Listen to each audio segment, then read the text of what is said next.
everybody! Happy Monday. What a weird thing for me to say. Oh, I didn't clip myself very well. Look at that. I'll fix that later. Anyway, thanks for joining us. We are playing the Emmy-nominated My Immortal Loneliness, written by Allie and myself. And we have these wonderful players assembled for all of you. And as a treat, Allie and I are going to be running this adventure. And if you like it, please vote for it for best organized play at the Ennies. We'll have a link to that running throughout the adventure. But without further ado, let's introduce these wonderful people and their characters, starting with someone, actually, you know all these people. They've all been on the channel before. But let's start with Sonia. Oh, geez. Hi, I'm Sonia. I also go by Sony Baloney Art on Twitter. And today I will be playing Gia Fang, who is a Fire Genasi barbarian. Heck yeah. How about Ink? Tell us about your character.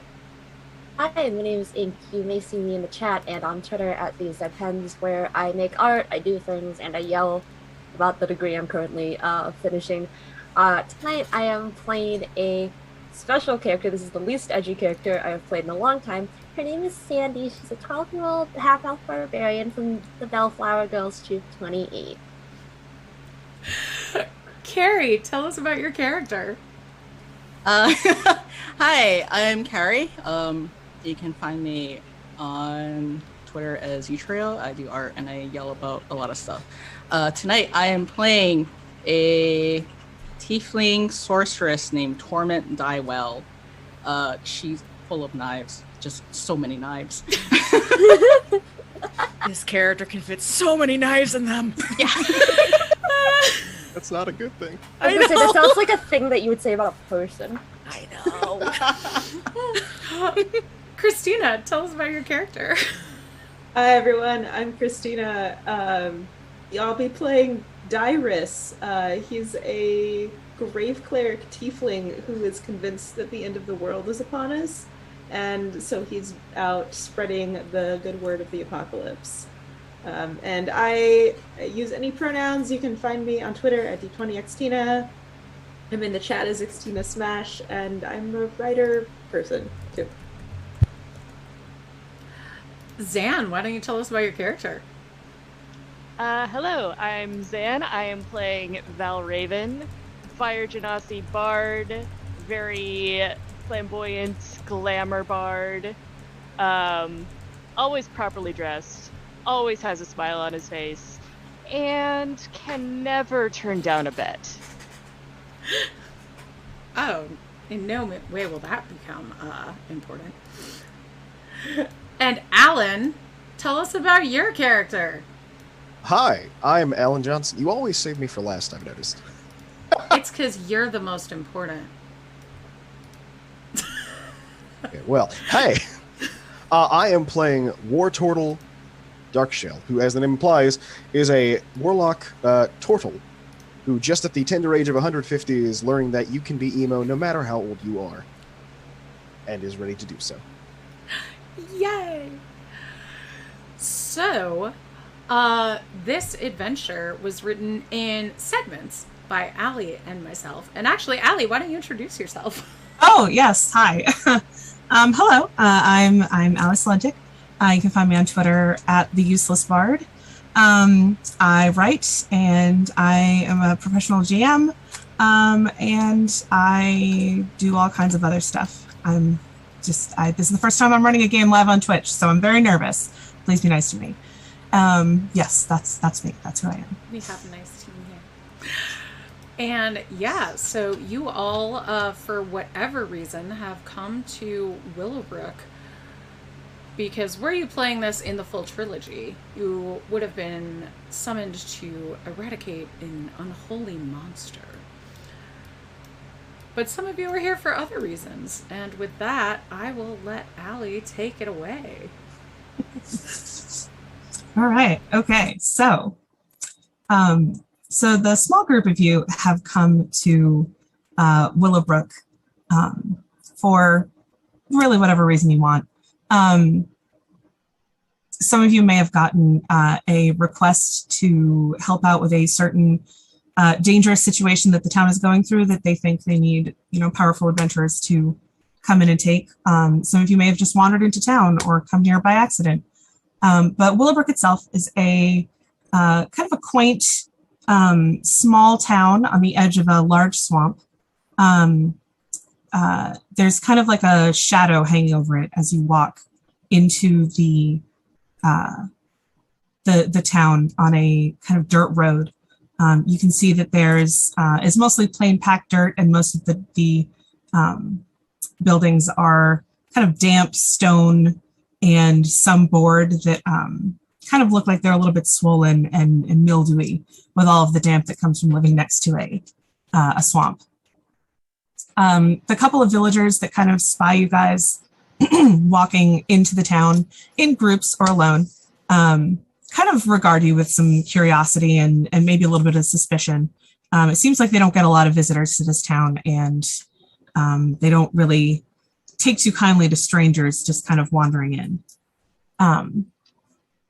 The most prominent building in the town is a large 2-story stone building. It seems to function as kind of like the city center. There are the people that you've talked to said that there's it's alternately a town hall, the major library of the town, and kind of a place where people go to, register businesses and bring their grievances to the town council. Any villagers that you ask the way to speak with the town council point you in this direction. And as it's kind of in the center of the city or the town, it seems like the place to go if you're looking for the people in charge. So. Okay. So I don't know, have you guys been traveling together, or do you know each other beforehand, or is this kind of a fate has brought you together in this small town? I can't think of any way that at least my character would have run into any of yours. So I think probably on the doorstep of this large monumental building would be the way that we would meet. Do you have like a cookie stand outside? She's definitely doing like the typical thing where she's got like a little kid's like red wagon full of cookies and she's pulling them around, like stopping at people's doors.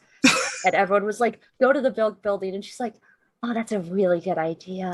They got a big building. They probably have lots of money. They need lots of cookies. Yeah. I imagine Valraven passes this on the way to whatever passes for a tavern in this town. And just kind of stops and turns to look at this setup. And just kind of... I'm picturing Sandy being like 10 shades higher in contrast and color to the rest of the town. Absolutely. Everything's kind of like gray and dreary and a little brown and mildewy. And she's like happy and has a flower crown and is like, please buy my cookies. They're beautiful. Someone turn the saturation way up on that character later. Yeah, just her though, just her. The only one brighter than her though is Valraven. Oh yes, there we go. 2 bright spots in this dreary town. Two bright spots in this dreary town, which ultimately draws his attention over to this person. Young lady, I don't believe I have the honor of making your acquaintance. Sure. Hello, mister. My name is Sandy. I'm from the Bellflower Girl Troop 28. I'm selling cookies. You seem like a very respectable gentleman. Would you like to support our troop? Of course, fair lady. My name is Valraven. And may I ask, what is a bright and wondrous beauty doing in such a dreary place, aside from selling cookies? Well, largely it was just the filling cookies thing. My mom pretty much said that she was going to talk to her friends, so she trusted me to stay in the neighborhood, and then as long as I got back by, I think it was 4, she didn't really care.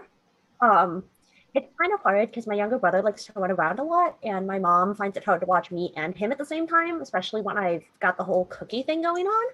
So she told me, Sandy, you can walk around the neighborhood, just come back at 4, and then as long as that's taken care of, I'm okay with everything.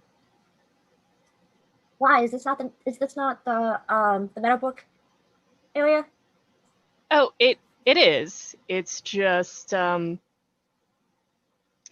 Valraven's kind of like weighing her, trying to decide if she should be out on her own or whether he should stick close and make sure nobody, robs her or tries anything, because she seems far too innocent to be right here in this place. Definitely. So he'll buy some cookies as an excuse to stay and talk. Okay. Well, if you're concerned, it's fine. My mom is like over there somewhere. I think she and her friend were like showing each other pictures of the picnic that we had the other day. And if you're worried, don't worry about it, mister. The Bellflower Girls have 3 core tenets, which is respect yourself and others, stand up for the weak, and never let anyone bully you or put you down. So if anyone tries to hurt me, it'll be okay. This girl is very buff for her age. Precious. And there Valraven is kind of like going to pat her on the head, see if it's all right, and if it is, he'll just pat her on the head, and he's just like, oh, that may be, but everyone could use a friend if someone tries to put them down. Yeah, but if you're my friend, my mom said I shouldn't talk to people that like aren't trying to buy my cookies, and also I don't really know you, and you seem to be on fire a little bit, so that's kind of concerning me.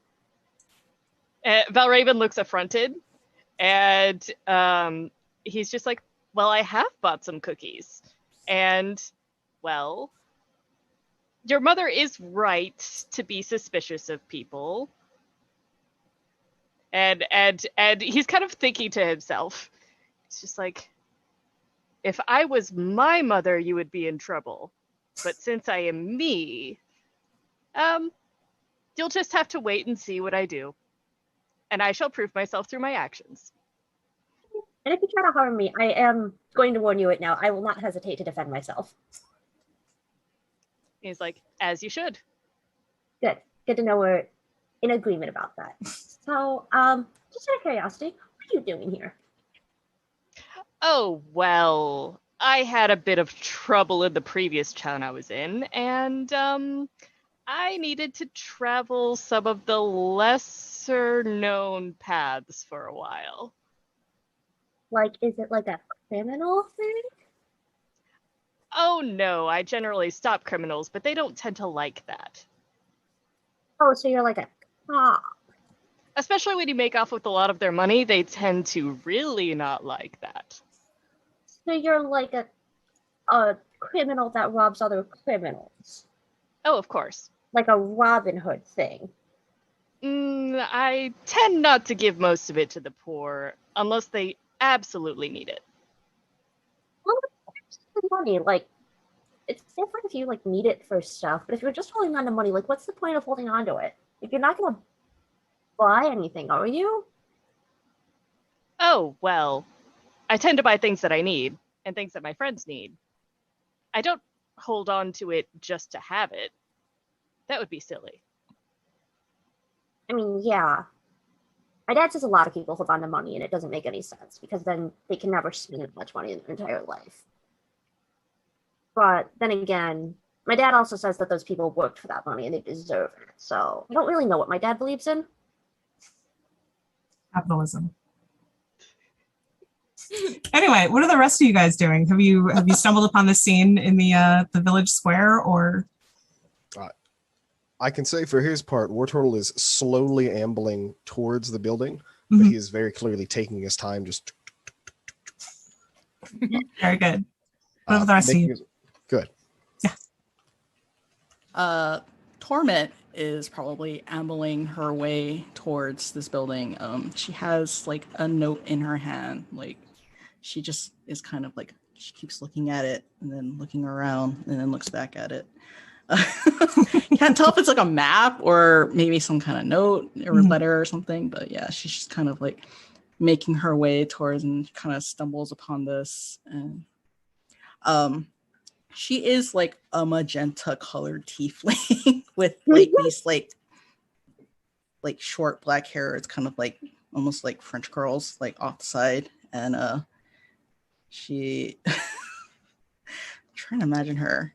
She's kind of dressed a little out of place, kind of big, like a big frilly like dress almost kind of thing, and she's got like these black laced up like knee-high boots. Ooh, I like that. I like that a lot. Love it. Oh, she has red hair, red highlights in her hair. I almost forgot about that. And yeah, she just kind of stumbles on the scene. She's just, are you locals around here? Is this the big town hall area? It's like, I'm not local, but I can confirm that this is the town hall. And Valraven gives a bit of a bow. He seems to have very courtly manners, and is dressed in a bright red vest with like gold embroidery on it. Just jewel tones, and has a very elaborate lute on his back. Well, I'm not local because Troop 28 is the Mayflower District and Willowbrook Elementary. It's one of those. I don't remember. My mom told me I don't really need to worry about it. But the other girls, when I go to the troop meetings, want to know. But I live around here. I'm just selling cookies. Do you want any cookies? She kind of looks over. What kind of cookies do you got? Okay, so we have like these lemon cookies that kind of taste like lemon and sugar. I don't know. My mom calls them lemonades, but I don't really know what that means. I have like chocolate chip cookies. I have like mint and chocolate cookies, and I also have like these cinnamon ones. I'll take one of those mints actually. She kind of like fishes out like, I don't know where are the prices for these cookies. That's like a gold for a box. Yeah, she'll fish out a gold piece and like, oh, these are expensive cookies. Gives her the cookie. Listen, all the money goes toward my troop, and my mom says that if we get enough money, we can actually buy a new tent this year for the camping trip, so we don't have to sleep in Jennifer's dad's tent. Valraven immediately buys another box of cookies. Thank you. His tent does smell like feet. This little girl, she is surprisingly buff for her age. She's probably about, let's say, like 4'6". She has like tan skin. She's got red hair that's down in 2 braids. She's got a little flower crown on. She's got a white little polo shirt with a little green cravat, little sash covered in merit badges, little green skirt, white knee-high socks, and purple sneakers on. We're taking a Girl Scout on the adventure. Yeah, amazing. 4 feet tall, 3 feet wide, just jacked as hell. Built like a brick house, but like a tiny brick house. Yes. I will say by this point probably is when Tortle actually reaches the steps, going at the slow pace he is, and just kind of slowly glances over at all of you like, eh? Valraven glances back. Hello, sir. Is this the municipality building? Indeed it is. Excellent. What is this stall? Oh, I'm selling cookies for my Bellflower Girls trip. I was just telling these guys, we're trying to raise money so that we can buy a new tent, so that we don't have to keep sleeping in Jennifer's dad's tent when we go camping. I have no time for cookies. Destiny awaits. And then I'm going to pause. Do you have the skinny mints? We do have the skinny mints. I retract my previous statement. Oh, it's going to be a gold for a box, or I can sell you like 5 of them for 4. Highway robbery. I'll start fishing out money. My dad says highway robbery is what it's called, like when people at your job keep taking your job until you no longer have a job. He doesn't know how to respond to that. He just sort of stops and then nods and says, I'll take your word for it and take my cookies. What about Gia and Dyrus? How do you stumble upon this scene? I think Gia, like you kind of see, you don't see her at first in the distance. You see her like a spot like in the distance that you think is a torch, but then as it gets closer, you just realize that's her hair. It's just constantly just like this thing of fire. Gia is about like 6'5", absolutely fucking built, and the only thing that's bigger than her is the glaive that is strapped to her back. Oh, wow. She has like obsidian skin and glowing like fire, like glowing eyes, and the right side of her face actually has basically it looks like a crack, but it's actually a scar, and on the inside you can actually see like firelight like flickering inside of it. Sick. Oh my god, amazing. And she actually, probably compared to the rest of the group, save for Girl Scout, probably looks kind of more like your typical adventurer. She walks up, she has like a note in her hand, which is basically like, hey, we need you to come help out this town. Are you available? Check yes or no on the box. Check yes. Still has the letter, but she's here. I love it. And I guess she like just slowly like walks to the group, and she's kind of doing that thing where it's like when you see like a big group of people, but you don't know them. So you kind of like go off to the side because you don't want to accidentally like intrude on something. And then she like looks up, but then immediately the cookies like catch her eye, and her stomach just starts grumbling because she's been traveling for days. And she just like kind of like comes up to the group. She's like, please tell me it's cookie season. Is it cookie season? Yes, it is cookie season. We're selling cookies. I was telling these fine folks that we're trying to raise money so I can stop sleeping in Jennifer's dad's horrible, smelly, breaking apart tent. You know what? Good cause. Give me the cinnamon sugar bombs, please. Oh God, I'm so hungry. And I like she doesn't even need to tell the price. Gia knows the exact amount because she's just that into this cookie business and just hands it to her. A seasoned customer. Yeah. Gia like has a usual girl. Oh, yeah. I have a stamp card. Valraven will kind of like greet you with an eyebrow raised, and it's just like, cousin, what brings you to this town? Oh, hey. I got a letter. Told me to come here. Said people needed help. What brings all of you here? I got a letter too. Oh. Look at the same handwriting.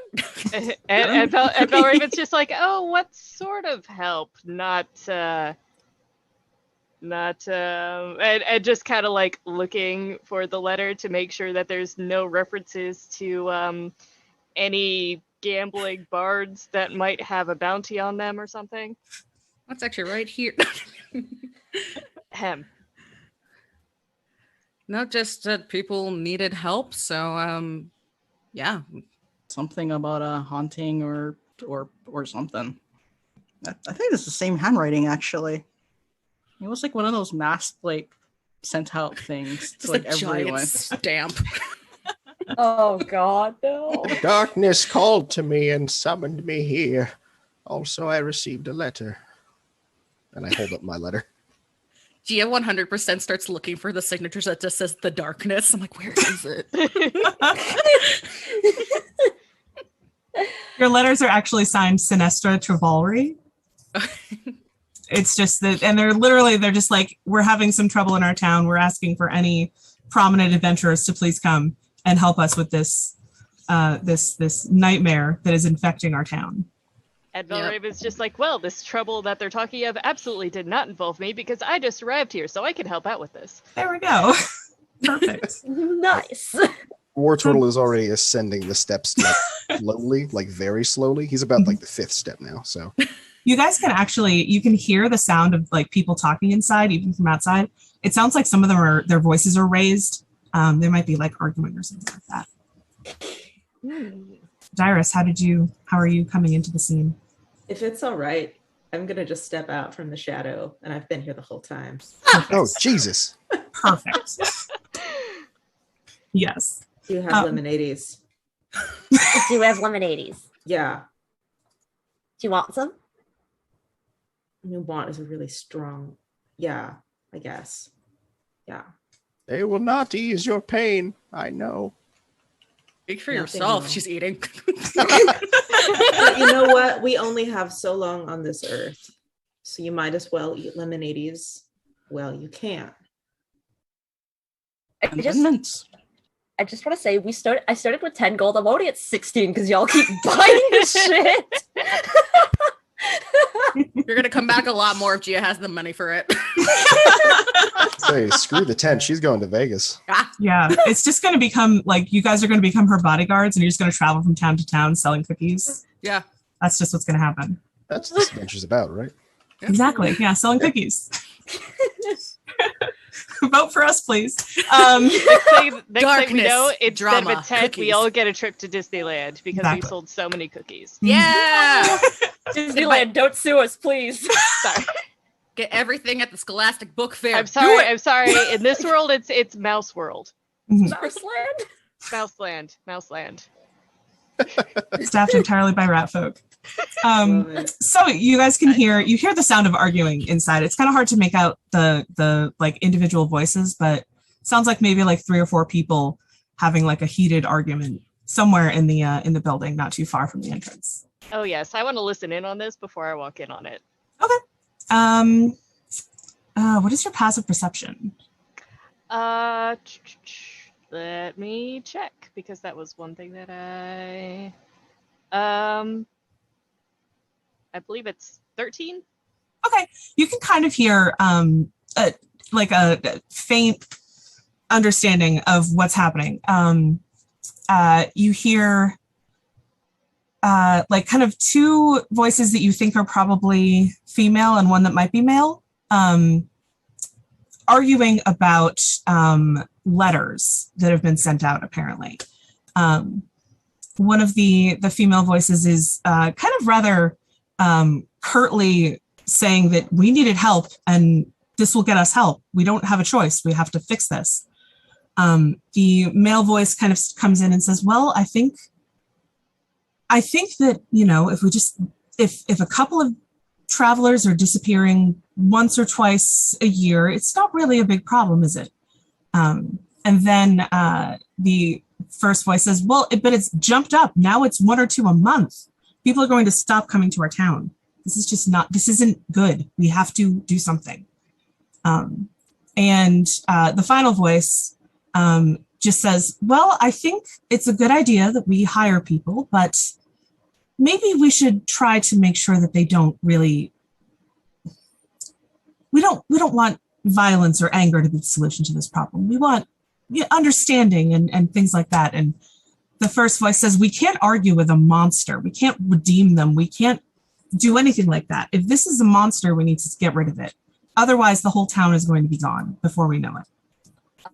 While Valraven is listening on the wall, Sandy's going to walk up, tap him on the shoulder, and be like, it's very rude of you to listen to other people's conversations. I used to do it a lot, and my mom told me that I was going to get into a lot of arguments if I kept doing that.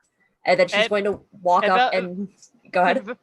Valraven looks at him and he says, like, well, my mother taught me to assess situations before walking in on them. My mother taught me to include people in conversations. What's happening? And then as soon as that, like, Valraven finishes saying that, Sandy's going to be like, well, I don't think we're going to get anywhere if we're just listening to things. And she's going to walk up and knock on the door like the very rhythmic tapping. And Valraven at this point is just like, I could have told them that they don't want that there's a complicated situation and we could turn this in for our advantage. I had just now managed to reach the door and was lifting my hand slowly and knock, like, wait, my destiny. Your destiny's still waiting inside. I don't think me knocking on the door is going to steal your destiny. So at the knock, the voices stop. And you hear like kind of like a soft murmur and the footsteps walking towards the door. It opens to a woman.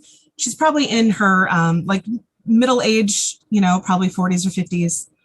She has like steel gray hair that actually pretty perfectly matches her eyes, which are also kind of like a steely gray. She very curtly looks over the group of you that are kind of loitering on the doorstep, and just says, what can we help you with? No soliciting.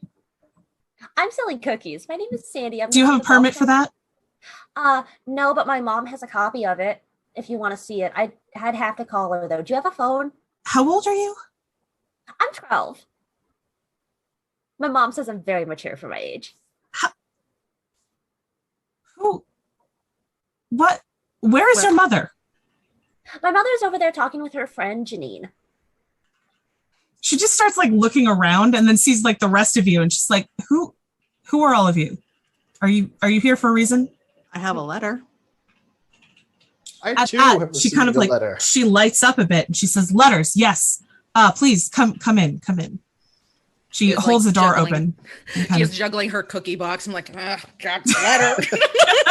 She's almost done with this box of cookies at this point. Of course she is. Yes. Iris is The also cart. like shaking out the bottom of the crumbs all over his like black Yes, lipstick. There's While like we Right.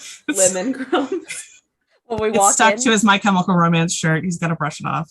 yes. Uh, While we walk in, Sandy will like tap Dyrus on the shoulder and be like, "Do you want another one? I'll give you another one if you don't tell my mom." Yeah, I do. I won't tell your mom either. Yes. Where And is then your- hand him another one. They said your mom was here, but I don't see your mom. Like, are you okay? I should be. Sometimes my mom just like goes off to go to the bathroom and doesn't tell me, or like if my younger brother has to go to the bathroom, she'll just go because like he can't hold it. He's 5. And Valraven at this point is just kind of like, but she doesn't leave you for long periods of time, right? I mean, it depends. If my younger brother has to poop, sometimes it takes him a little bit longer. Is your younger brother on a poop break now? She's immediately looking for the second child.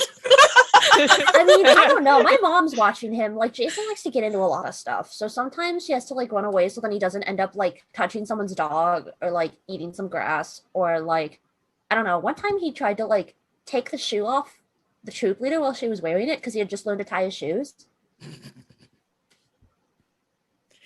Valraven looks like he wants to ask a question, but doesn't know how to ask without it being taken negatively. But also, he's just like, but she doesn't leave you for days. You don't wake up in strange places like in a cell or something with locked doors and you have to break out. Is that a normal Slow thing? head turn. Huh? That's got dark. Is that a normal thing? Because, like, my mom has never left me alone for, like, more than 4 hours. And he's like, oh, good, it's just me. How long have you been? So, as the door is being held open by this woman, she's kind of just staring at Sandy with like a confused expression, as if she's wondering how this child got involved with like this group of strange people who are obviously, because they are all dressed very strangely and don't look like they're from around here, probably the adventurers that she tried to hire. And she just says, just come with me. And she leads you guys down a very short hallway to another set of doors, which are open.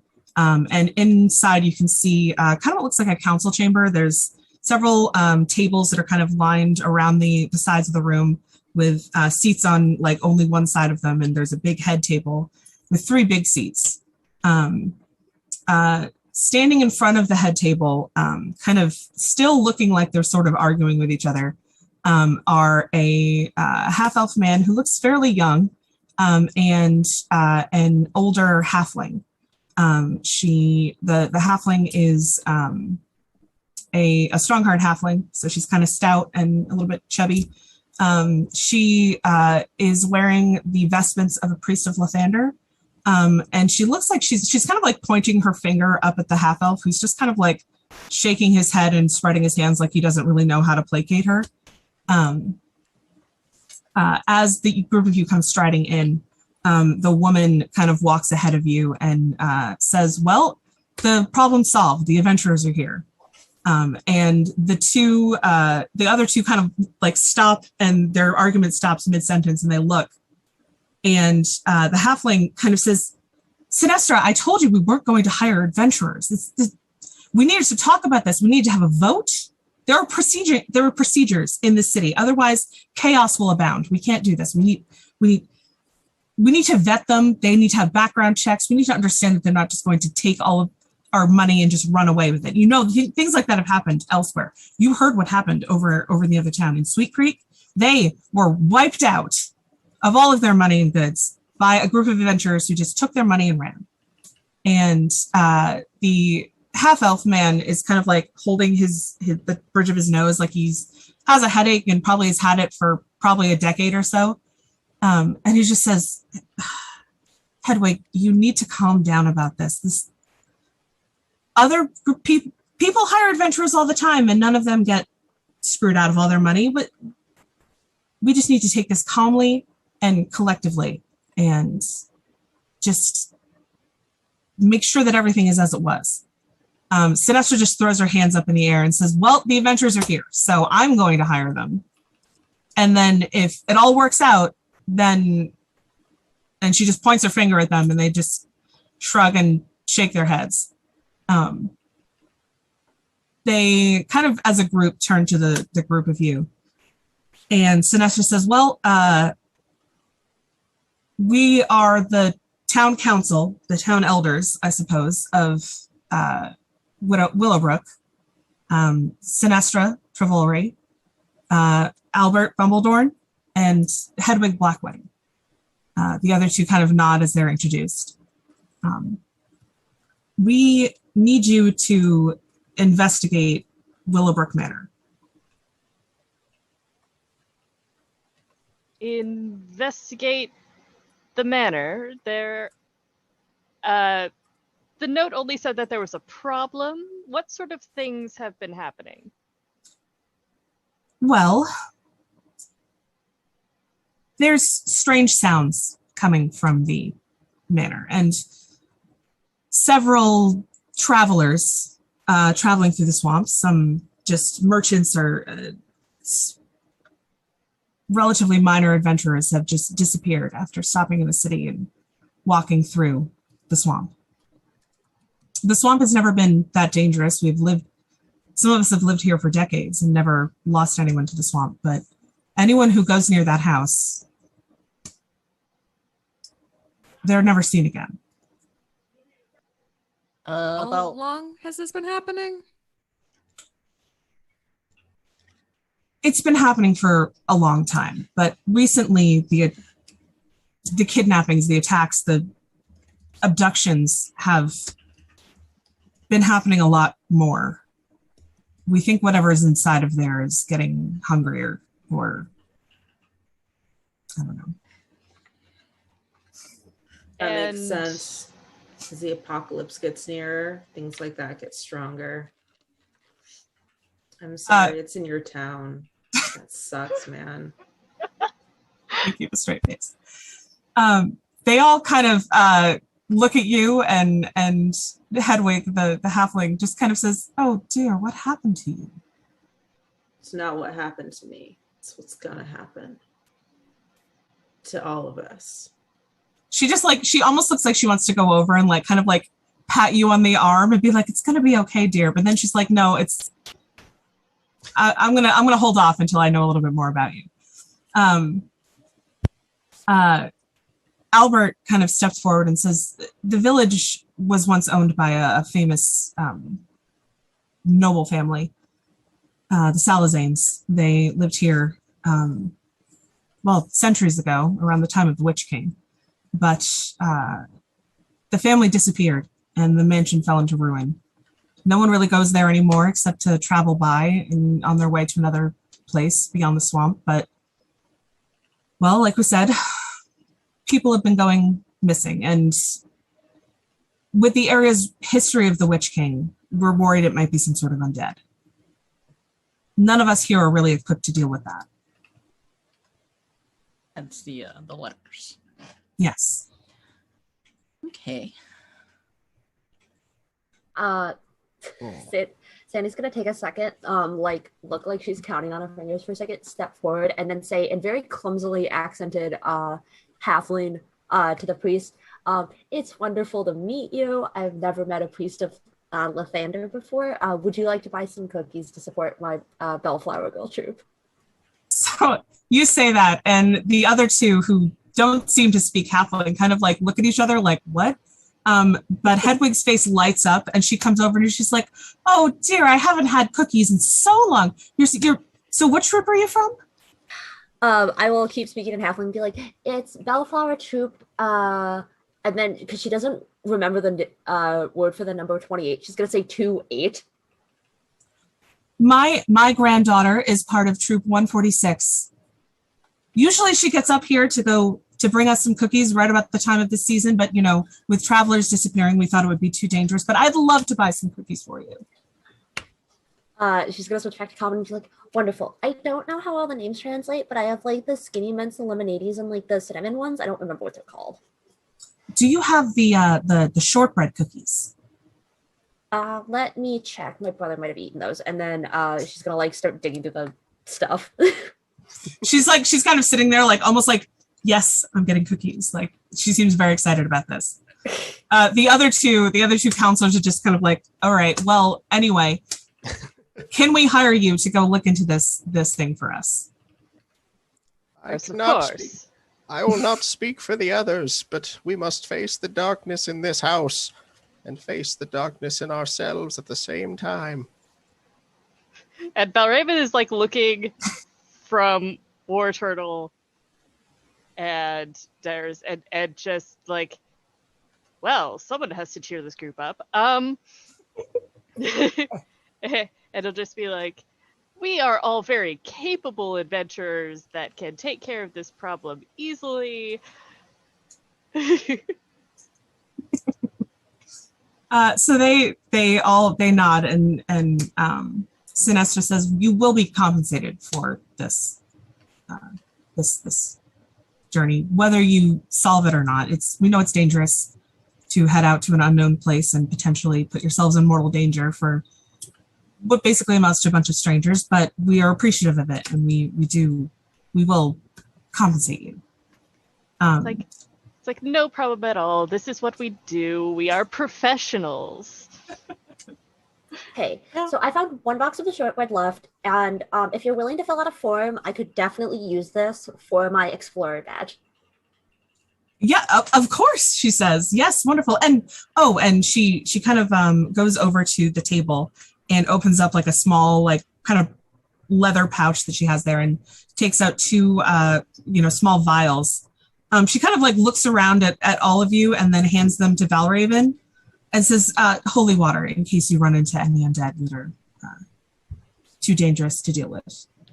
Oh, thank you. This will be most helpful. Mm-hmm. She comes over to you and says, okay, what form do I need to fill out for you, my dear? Oh, I'll see if I can find it afterward. We'll deal with it. Oh, wonderful. Yes, of course. She doesn't seem concerned at all about the fact that a 12-year-old is going into a potentially haunted mansion to find some undead. So yeah, the others are kind of yeah. Gia's in the background, she's 12. She's coming with us. Yeah, no. Torben has the same expression on her face. She's like, are we taking the 12-year-old with us? And Valraven at this point is just either we take her with us or we leave her without a guardian to look over her. I just wave my hand and go, we all meet our time at one point or another. Some much sooner than others. I feel like there is a distinct difference between her 5-year-old brother going to take a dump and then going into the scary murder house. But okay. We'll cover our eyes for the scary parts. It's fine. But Raven looks a little bit confused like that, and it's just well, I mean, before I was her age, maybe I shouldn't tell that story. It's aren't children normally introduced to this thing earlier? This is the world's strangest version of sink or swim, but you know what? Okay, it's fine. It's fine. I mean, I think Jen's dad fought a beholder, but I'm also not sure. Maybe that's why the tent smells like feet. Let's go. How can it smell like feet? Beholders don't have them. That's the mystery. I think they got an I-beam for that. Yep. Stinky feet. Smell. Stinky feet beam. roll con save. Oh boy. So the group of you kind of gather all your things together, and Sinestra walks with you to kind of the edge of the town, where there's kind of a dilapidated, very old and kind of half destroyed cobblestone road that leads into the swamp. The trip there is a couple of miles. fairly easy, but you can't really take like a horse or a cart or anything simply because the road is too uneven and hard to travel that way. But before long, a dilapidated, sagging manor looms up out of the swamp. You almost have there's almost a sense of darkness that hangs around it, as if the light doesn't want to touch its walls. You see shingles and siding kind of coming loose from the house and falling over. Most of the windows have been broken, and it kind of looks like it's sinking very slowly into the swamp that surrounds it. About what time of day is it right now, just for reference? It's getting towards evening. You guys probably got to town like a little bit in the afternoon, and now it's kind of night. Okay. Totals don't have dark vision. What a strange oddity. That is odd, yes. Gia's is probably a lamp in the darkness. I have dark vision, so I'm good. But I also have tools to make a torch if you guys want torches. Oh, and also if you need to stealth and you need Gia to turn off her hair, please let her know. Please turn off your hair, Gia. Let me get a little light switch. Yeah, it's like let me focus, and just like it's like the only lights. Bald. The only lights are Gia's hair and Valraven's eyes as you go forward. It's like. Well, we're into part 2 now, which I think means Jess is going to take over. Oh, snap. Yes. Right. So excited. You approach the house. It's raining and snowing and sleeting, but that suits you just fine. There's lightning crashes. It's like, actually, that does not suit Valraven at all. There's a crash of lightning, and you approach this corrupt manor. The grounds are fully overgrown. And it may have once been a beautiful house. You can see that it's ornate, but looking at it, you see parts of the ceiling have fallen in. Some of the windows are boarded up, and there are sections of the brickwork that have just plain crumbled away. Well, looks inviting. Sure is The a word for it. darkness always does.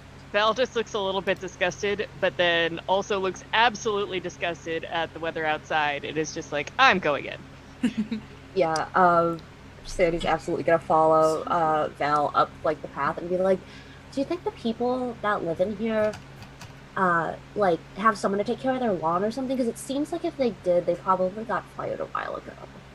I don't think anyone's living here at all.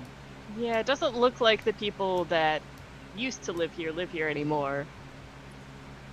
Unless they're ghosts, but even then they wouldn't technically be living. I don't know, is that how that works? I haven't really thought about that before. And in any case, if that was the case, they wouldn't really worry about the state of the house, or the lawn, or anything else.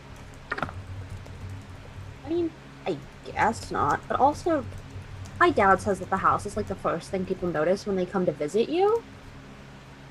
So that's why my dad always tells me he has to like trim the lawn 3 times a week. Dad's big on curb appeal. Got it. It's like, yes, appearances are everything. Speaking of curb appeal, can I do like a survival check to see if anybody has like treaded through like, the front yard, the footprints, anything like that? Yeah, absolutely. Sweet! I love how you're like, speaking of curb appeal, can I homeowners association this yard? Love it listed, bitches! That's a 17. Okay, it looks like, let's see, because it's raining, sleeting, and snowing, it's hard to get a grip on how old the prints are, but you do make out some that seem to have been within, some going in, but they look like at least a couple of weeks old. None going out. Okay, going in. Not like also being like dragged in, just like going in? Just walking into the front door, which you can see is boarded up. Are the windows boarded too? Mm-hmm. I point out the tracks to the group. The windows are boarded on the first floor, not on the second. Oh. We can handle a few boards. It's fine. Yeah, I bet the second floor gets a really good breeze. And then, speaking of Valraven, Sandy's gonna walk up and knock on the door with the same, like, rhythmic knock as before. You hear a cacophonous echo answer you. And after that, Valraven's silence. Valraven's going to try the door, and if it's locked, going to pick the lock. It's boarded as well as locked, so even if you pick the lock, you'll still need to give me a strength or athletics check. I can do that. Okay. I will assist. Cool. Oh, thank you. I was gonna say this little girl can also help you if you want help. Andy just has to lean on it and it's gonna break. Just like muscle. And Gia, you could like put your head by it and Yeah. like, set the board on fire. Oh my god. That'd be cool. So- You might set the rest of the house on fire. Athletics God, it's 16. Okay. Yeah, you pry those boards away. And you see the lock is actually crumbled. No. Are we breaking and entering? Is this what this is? No, house inspection. No one's have- here. We There's have no- government permission. That's the word. Like, technically no one owns this property, so there's no one to... And then he's like thinking about it. He's like, technically it is breaking and entering, but with no one owning the house, technically it isn't Okay, illegal? because my mom said if I knock on a house and no one answers, I have to give them like 5 minutes and I can't just open the door. I did that once and my mom got very angry at me. Well, we're not under the. We don't have to answer to your mom, and Torment just opens the door. Yeah, we don't listen to parents here. I'm so glad my mom's not around to hear you say that. Gia is torn between I have to be a good example, but also what is happening today? So, it is dark inside, and it smells like mold. And what is, I know you got, Allie got this, but I didn't write it down because I'm a bad co-DM. What is everyone's passive perception? 12. 13. 13. 12. 11. Hey. Who was 11? Me. Okay. I got a 10. Okay. Just for fun, I'm gonna do Eyes of the Grave Mm-hmm. to check this foyer out. So you'll see Dyrus's kind of black eyes go pupilless as the Eyes of the Grave scan. Yeah. What does Eyes of the Grave do? That sounds super cool. So he knows the location of any dead within 60 feet that's not behind total cover and isn't protected from divination magic. Ooh, nice. Okay, within 60 feet. So, it spots undead as well, correct? Yeah, undead. Undead. Okay. Just undead. I interpreted it as dead, and I was like, that sounds not that useful. Undead is more useful. I was like, you could just go to a cemetery and find a bunch of dead people. Hey, look. That's a lot of Like bodies. a detective. Ooh. It pings a party member, like, you okay? Yeah, I'm just dead inside. Oh. Oh no! Oh. So, the first thing you all notice, except Sandy and Torment, all but Sandy and Torment hear dripping water. Actually, no, all of you hear dripping water. Okay. Everyone but Sandy and Torment see some broken floorboards coming throughout this hallway, and you see that the ceiling has chunks of it that are missing, as if parts of the ceiling have fallen down. Ew. This place smells like Jennifer's dad's tent. Hey, might be a good idea to stick to the edges of the room. everyone but Sandy and Torment also hear scuffling coming from below you. And Dyrus, that is when your eyes of the grave ping. You sense that there is undead below you. Sandy, you want a piggyback ride? I would love that. Cool. Get up here. Hey guys, there's undead right below our feet. Ew. Oh, that's gross. Anyone They were see buried- any? They were buried wrong, so they've come back, and now they're like, I need revenge. Anyone spot any stairs down? Then we should probably take care of those. Well, there's giant holes in the floor. Oh, Go they're through hole- those. Well, I the thought there were holes in just the holes in the floor? ceiling. Oh, the There's- ceiling.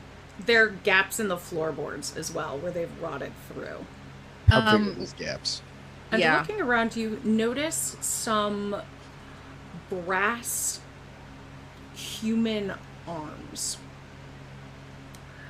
That's a really fucked up version of baby shoes, if I ever did see one. They are placed in the walls, and each palm is dripping with melted wax. Ah, Tasteful decor as always.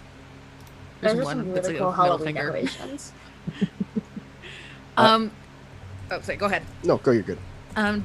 So we can we see the undead skittering beneath the floorboards now that Dyrus has pointed them out to us? Let's see. If you go out onto one of those rickety ass floorboards, you could take a look. Ugly. No, don't even ask. Already doing it. Toddling over them. oh no. Okay. Give me an acrobatics check. Jess, I'm a turtle. I got this. I know. Famous last words. That is a tasty +0. So, hey, 12. Hey. Hey, could have been worse. Technically above average. So you wanted to see what was below you, Yeah. and the Oh, good no. thing is, you get to find out. Oh, cool. As you go out onto one of those rickety floorboards and crash through the floor. Yeah, Valraven is going to make some sort of acrobatic leap after him to hopefully land on the floor beside him because See, Trisket Buddy took my system. dice thing away, I- so give me a second. I'm going to say War Turtle steps out into the board and goes, "The darkness holds no fear for..." Oh, shit! Ah, shit! And Valraven's like, immediately tries to rescue. I can only go with you at this point. War Turtle, you take 8 bludgeoning damage from the fall, Oh, great. and it is pitch black down here, but it reeks of decay. You are standing in 3 feet of water. Ooh, that's a lot of water. That's a lot. That's a lot of my feet. Valraven, give me an acrobatics check to jump with grace. Will do. That is a 16. Okay, yes. You land in the water. Oh, that was not what I wanted. However, I can see down here. That makes one of us. It's pitch black. Did you, Well, actually, if it is pitch black, the first thing Valraven is going to do is, summon Burning Hands. ooh, that's fun. I'm gonna say, after hearing the splash, Sandy's gonna lean over Dyrus' shoulder and be like, Mr. Turtle, are you okay? The darkness is inside me, but it's also very much around me. Can you Give me not a see? sec. Nope. I'm gonna Also, cast my light. back hurts. You hear some groaning, and as you cast, are you aiming your burning hands anywhere, or just using it as a light? I was going to use it as a light, because I imagine like it like summons and then he can shoot it someplace. Okay. So I imagine there's some light that happens before that. Okay. Dyrus, did you cast light? Yeah, I'm gonna cast light. I'm gonna pull out like a little firefly and eat it, and then light is just going to spew out his hands, this kind of grayish. It's very evocative lighting. Good for a mirror selfie. Love it. But yeah, it's going to kind of coat the bottom of some of those floorboards so you guys can see. God. Okay. That's a really cool trick, Dyrus.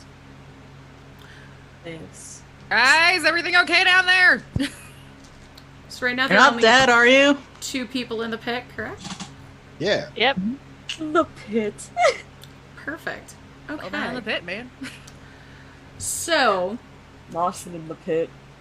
when Valraven summons the Burning Hands and then Dyrus starts to glow, you see it could be called a horde. You see several former people in various states of decay and rot, dressed in tuxedos, maid uniforms, butler outfits, soaked up to the knee and groaning. And they immediately turn to that light. And let's roll initiative. Ah! Yep. Oh gosh. You said I took 8 damage, right? Yes. Yes. Okay, just one. Sorry, Trisket. I need my notebook. That's a 22 for initiative. The Damn. Raven God. has Oh, the dang. Raven has been in worse situations. Oh, that's not awful. I Okay. rolled a 6 and a 4. Oh gosh. Trisket, thank you. Bless Trisket! Bless the kitty. Okay. I got a critical failure, so that's a 3, and I'm going to say the reason is because I'm on Dyrus's back, and I am not concerned with fighting right now. I am getting a piggyback ride, and I am going to stay here. I got a 13. Okay. I got I a got a- 14. I got a 15. Hey! I got a 6. Nice. I got a rock. Okay, so right now it's just Valraven and War Turtle that are down there, correct? Mm-hmm. Yeah. Okay. So they're in there first, and then it's gonna be. How many of those spookies are down there? It's Did you hard say to that- see from this Okay. angle. Okay. A lot, presumably. What? A lot. Many. I heck mean, she not. did describe it as a horde-like. Horde-esque, yeah. It could be called a horde, famous last words with Jess. So Worst I episode wanted of to get Horrors. everybody who was in the pit first. So Gia, what did you get? Oh, I got a 14. I'm not in the pit yet, though. I know. I'm kind of I on got the edge of everybody it. first. Oh, okay. 14? Sandy got a 3. I heard that. Yes. Torment. A spicy 6. Okay. And Dyrus. 13. Okay. Cool. Well, Valraven, you are up. Okay. In that case, I'm definitely going to be shooting those flames at the oncoming horde. Cool. Let's see.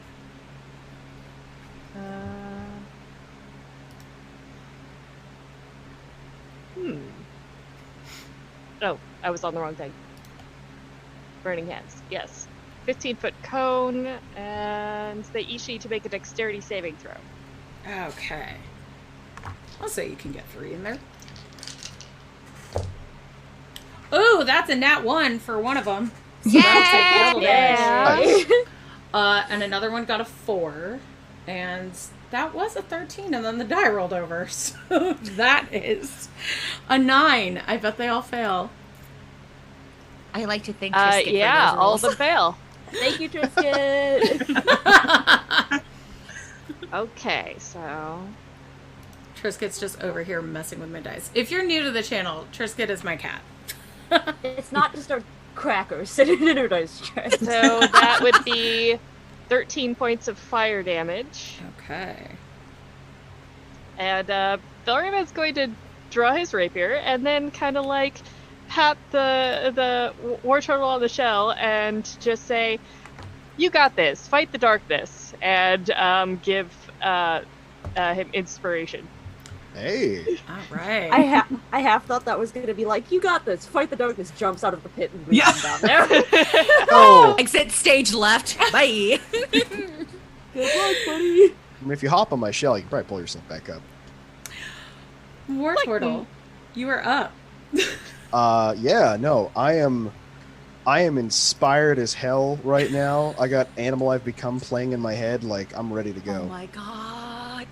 Okay, go for And it. I pull out my tattered book of poetry with one hand, put out my other hand with the other, and say, "Quoth the raven, die!" I am going to cast Burning Hands as well.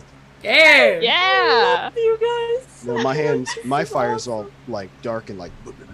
This is amazing. I love this. So yeah, dexterity saving throw for him. Okay, let's do it. Or at the same ones or different ones? Same I'll tell ones, you, if now the that same. it's on fire, the fire's pretty quickly extinguished by the Yeah. grubby water beneath you, but you can see there's at least 10 of them down here. Oh, good. Okay. That is a 2, a 3, and a 16. Okay, 2 and 3 fail. The 16 hits. Burning Hands is failed. Still takes half damage. No, I forget. I don't think Failed so. still takes half damage. Oh, yeah, it does. Oh, okay, cool. Look at that All right. little first They are level taking- spell being all powerful. It's a good True. spell. And mine's is a cast good at one. second level because I'm a warlock. Oh, That's 14 on the dice. Oh shit, 19 damage. Oh, dang. And these were different ones or the same ones? Same ones. Okay. So one of them was dead, so I'll give you... Oh. Well, he's extra dead now. Making sure. Okay, so you kill 2 of them. And we'll Hell. say the one that's saved is a new one. Thank God. And oh, good, because I have Dark One's Blessing, I get 6 temporary HP. Nice. Oh gosh darn. Wait, I killed 2?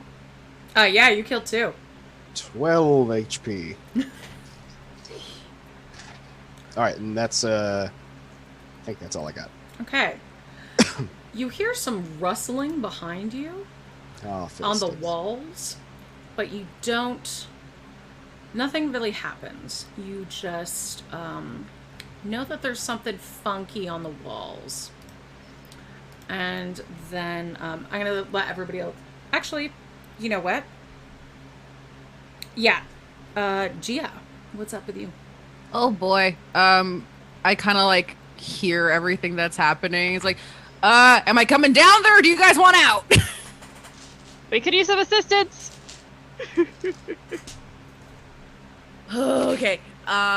Well, interact with object. Can I like? Is there like something I can tie like a rope to on the outside, like a post or something like that?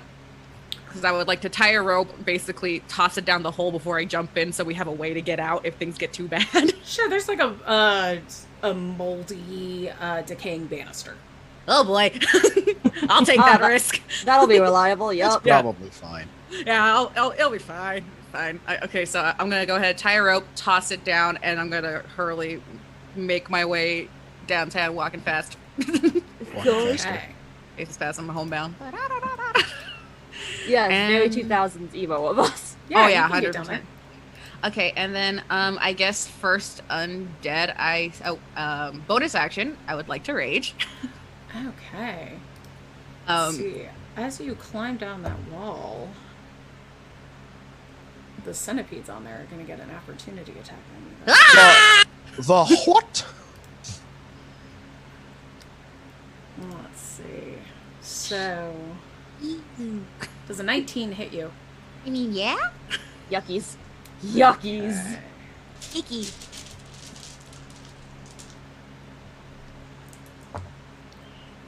Seven.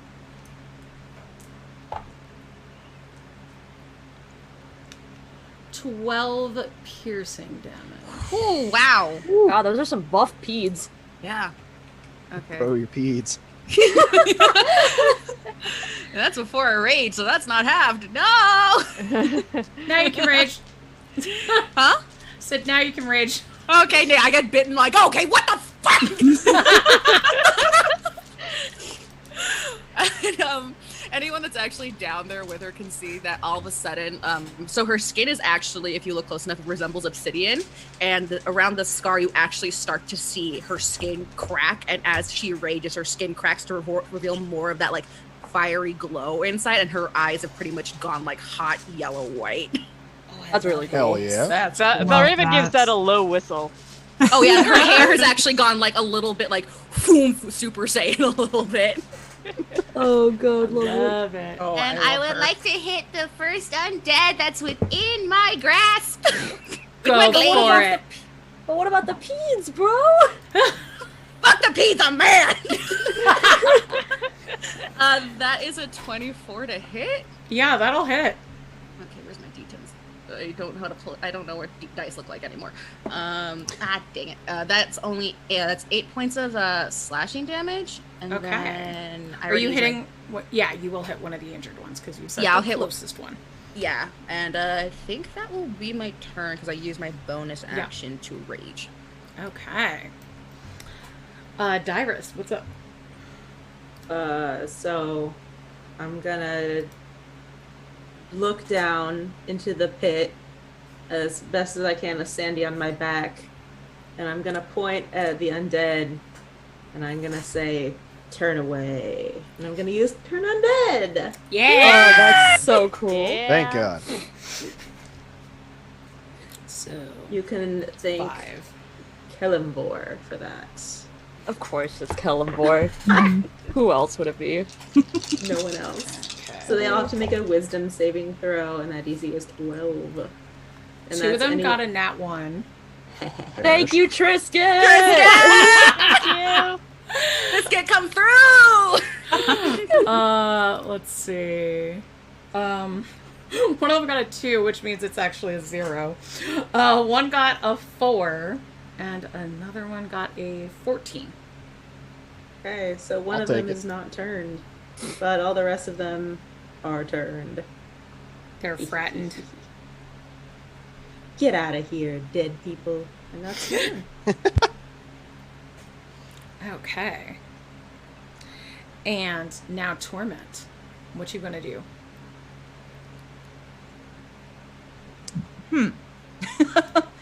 So Options.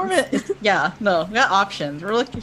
She is looking down there. She's looking at that water. She's like, ugh. Have you considered the pit? It's Definitely literally considered. called the zombie pit in text. No. She definitely considered it. Looked at her outfit. She's like, nah, I'm good. I can And- respect that decision. Yeah, no. Instead, she's just going to sort of like snap her fingers, and a bunch of ice knives like start to materialize, and she's gonna cast ice knives. Nice. Where's she aiming Does it- on? One of the zombie hordes, or Okay. one of the people of the zombie hordes.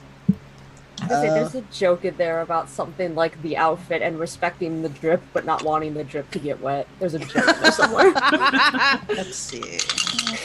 She already got the drip. She don't need more. There it is. So that's a 9. Hey. It's okay. That It's- actually hits a zombie. Hey! I am shocked. Great. That's 2 points. Okay. 2 points of damage. Still better than nothing. True. It looks cool. Just nick somebody. We're here for the aesthetics. Exactly. Sandy, what you doing? Okay, I'm gonna look down at Dyrus and be like, okay, I'm really appreciating this piggyback ride. If you want to put me down, you can. Totally fine, either way. But for now, I am just gonna do a little bit of target practice. I'm gonna take the boomerang off my side and whip it at something. Okay. Earning your the- marksman badge. Yes, this is gonna be what this is gonna be. It's an 18. Yeah, that hits. Okay. I'm gonna yell down, if this doesn't come back, do me a favor and toss it back up to me. Thank you! And that's 3 points of bludgeoning damage at the undead that I'm hitting. Hell yeah.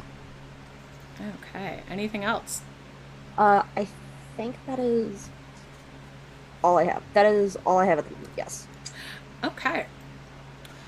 So, at this point, you see 5 well-dressed, but in various states of rot, zombies rush to different areas of this massive area. It's about like 200 square feet, this flooded basement.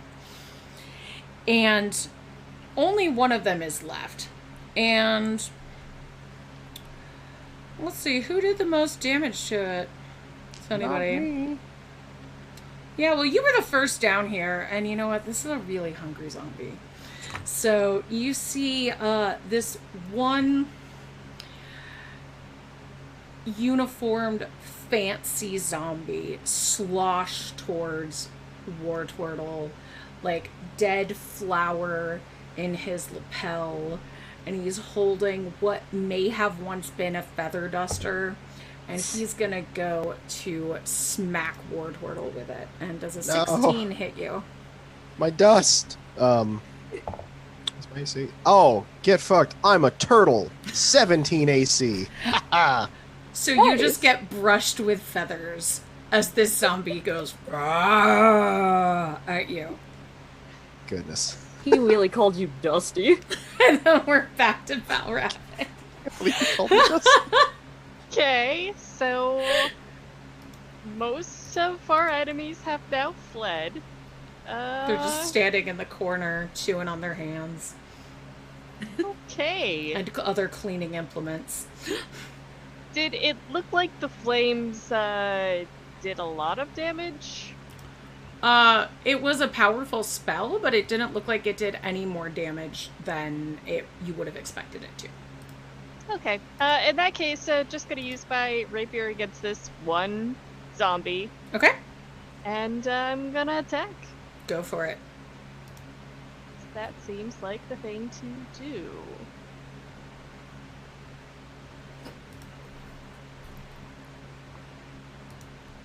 Alright, that's a 15 to hit. That hits. Ooh. So we know an 8 hits a zombie. Yep. So that's 9 points of damage. Okay. Why was I about to roll a d20 for that? What a dork I am. Okay.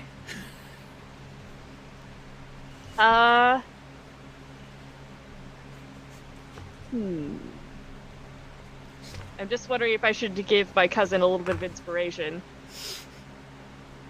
Yeah, I think I will.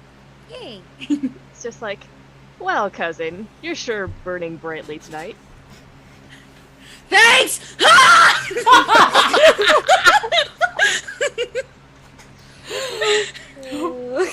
More turtle, you're up.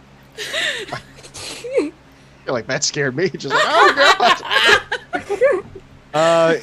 So we've toasted a lot of them. You said there's still one left though, or more? They haven't been toasted. They're just afraid. They've been turned, so they're hiding in the corners. Right, of course.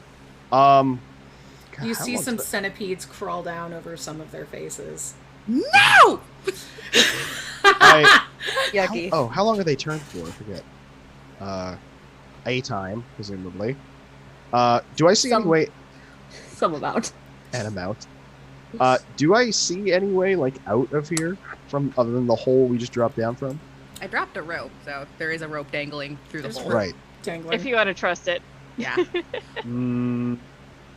Why wouldn't you trust it? Wait, what am I doing? There's a zombie in my face as we speak. There sure is. Yeah. Right. Immediate problems. Well, you know what? Nah, I'm fine. I'm gonna try and climb the rope. He can't hurt me. I'm invincible. Sure can't. Okay, why don't you give me an athletics check? Oh, I'm so good at athletics. Actually, I'm better at athletics. 16. Okay. You climb up that rope. Does he get an attack on me? Oh yeah, it does, because you're leaving the threatened area. It misses. Yay. But instead of landing where you would expect, you get to the top of the rope, and you land in a large room with big, mildewed-covered windows. There's a set of rotten instruments in the corner, and you can see through the doorway your friends peering out like looking down in the hole, like you were still there. Oh, that's interesting. Well then, I just kind of look around and like, oh, maybe I'm older than I thought. Yeah. You said they're like peering that like through the doorway, like I'm still there.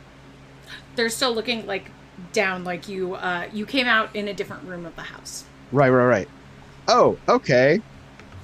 You have emerged in the ballroom instead of in the hall. Fancy. Well, shit. I guess I'm just gonna. Was climbing up here an action or a move? That was an action. Okay. In that case, I'm just gonna go ahead and linger here for a minute. Like, what in the goddamn? Because I'm gonna need a second to puzzle this one out. Gio, what's up? I smack. Okay. Natural 20! Oh! Yeah! So let me tell you how we do. Oh, you've played Three Flames, but for the audience, if you're new, how we do natural 20s on this channel is you put in the max damage you could get, and then you roll your dice on top of that. Okay, so that's 10 damage plus 16, so that's 16 points of damage plus 21 points of slashing damage. So yeah, you totally obliterate that zombie. Just get inspiration. Cousin magic. Yeah, and all the rest of them have gone to the opposite sides of like this room, right? Yep. So I would have to change. Oh no, you froze. Oh, there you are. Yes. And it's difficult terrain because of the water. Right. Well, the zombies currently are not an immediate threat, and I think after that, like, striking that one down, I look around just because, like, I'm expecting to see the shape of this massive turtle I've just grown associated to seeing down here, and it's not next to me anymore. I'm like, wait, what? Farewell. Goodbye, friends. And I'm not gonna go ahead and use my frenzy attack because I don't think I can get to anything right now, so that's gonna be my turn. Okay. I'm in a better place now. Oh Lord. Dyrus, what's up? I'm gonna shoot a sacred because can we see from where we are up above? Can we see the centipedes? They from up above, no, actually. Okay. I'll just kind of. You can see the ones and... on the far side of the wall. Actually, yeah, you can see a swarm of the ones hanging out by the zombies. Okay, I will hit them with a sacred flame. Okay. Trying to be careful to miss the turned zombies. So they need to succeed on a dexterity throw. The DC is 12. Okay, well, that's a 12 on the die, so I'm thinking they succeeded. Yep, that's 13. Alright, well, I tried to roast him. No luck. You just light up some centipedes.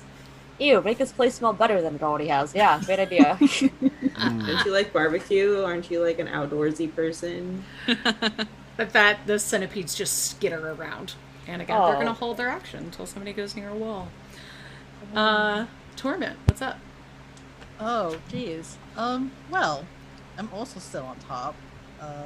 Yeah, I can't see any of them anymore, do I? No. Oh, boy. Just don't fall in the zombie pit. You'll be fine. Yeah, but my clothes. I said don't fall in the zombie pit. You'll be fine.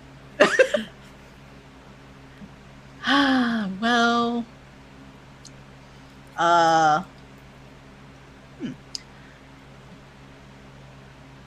Torment's going to pull out her dagger, and she just has this look on her face of just like disgust, of like, and then she jumps down into the zombie pit.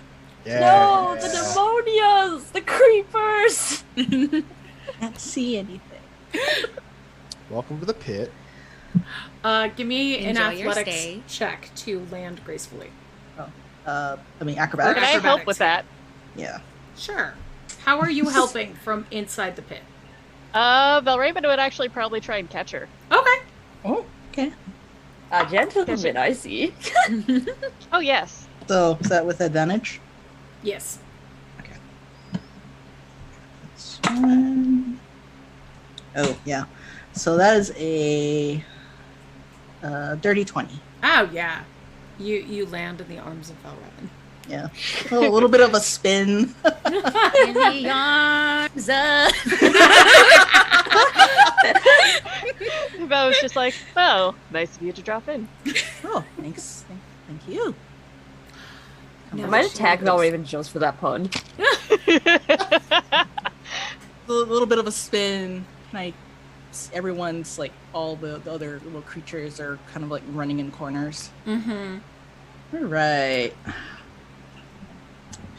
I reached over to my Cintiq because that's where my character sheet is right now, and I put my finger on it like it was like a touchpad. I'm like, no, wait a minute. I do that too sometimes, don't worry. Like, swipe, wait a minute.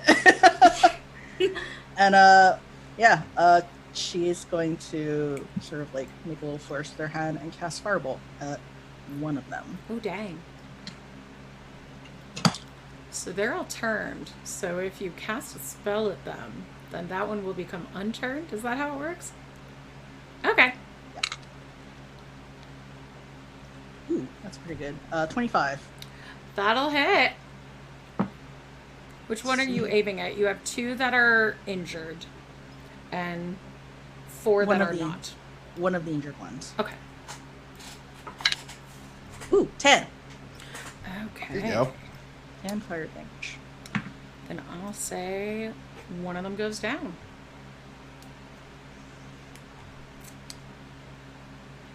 And Sandy, what's up? Okay.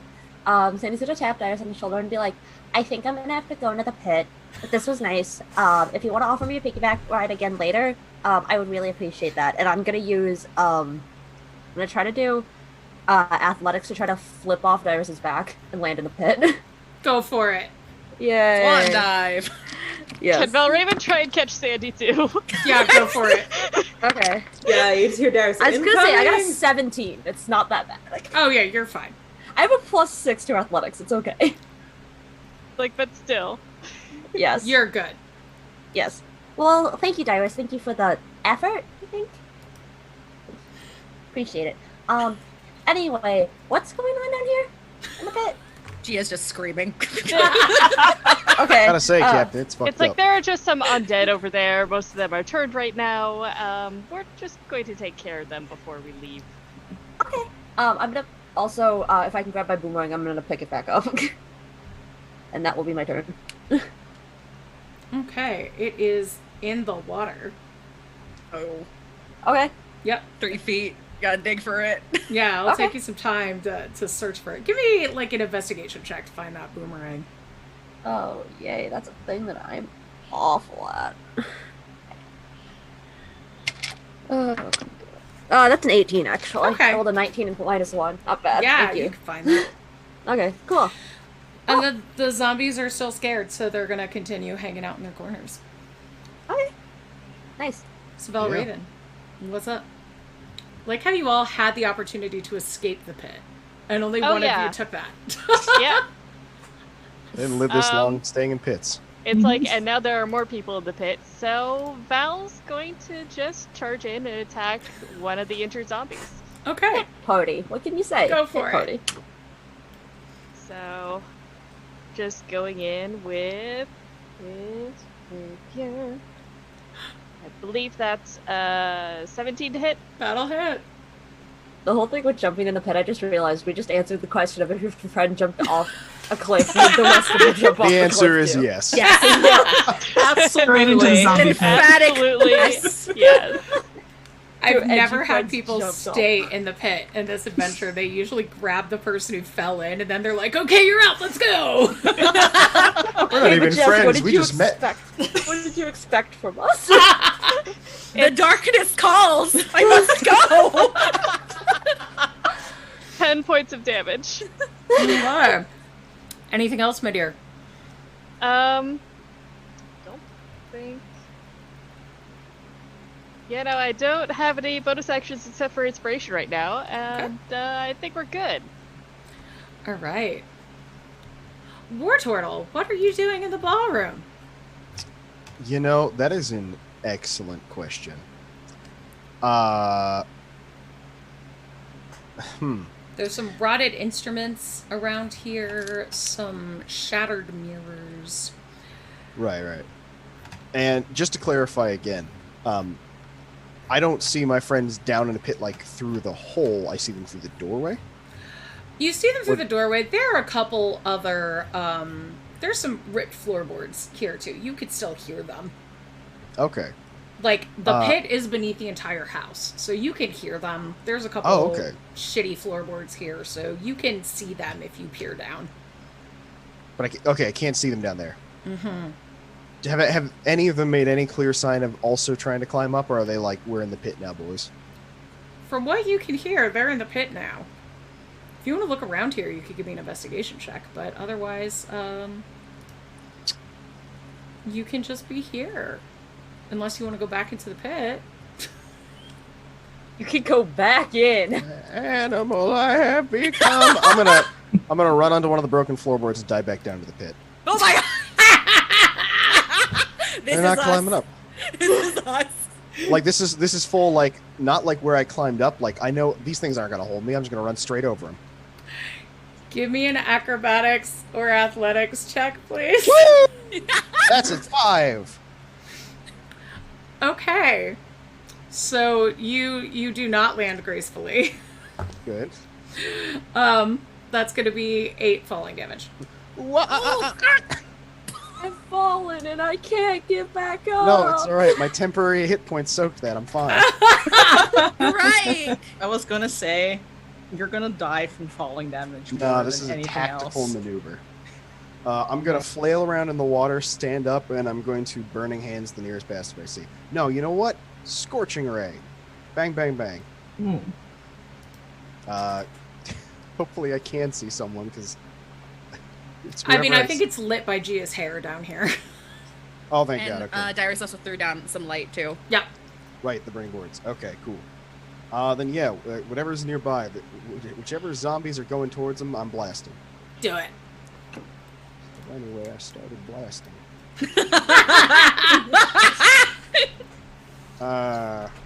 I'm going to use this spell, forgetting how to use this spell. It's a spell tactical, that's right. I love you all so much. So, I'm going to blast a zombie. That's a 9. That hits. Oh, shit. Okay. Blast a zombie. That's a 15. Blast a zombie. That's a natural 1. Ooh. That's a natural 1. Yeah.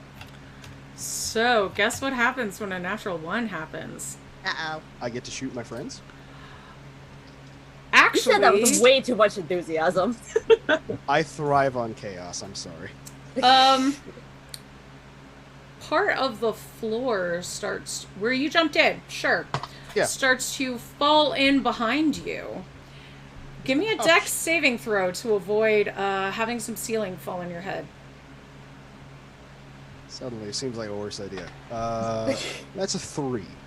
Okay, so with that nat 1, you're going to take 4 bludgeoning damage as the floor falls on your head. All the damage that you're taking is just environmental. It's not the zombies, it's the freaking house. Hey, he said it multiple times now. We are our worst enemies. Yeah.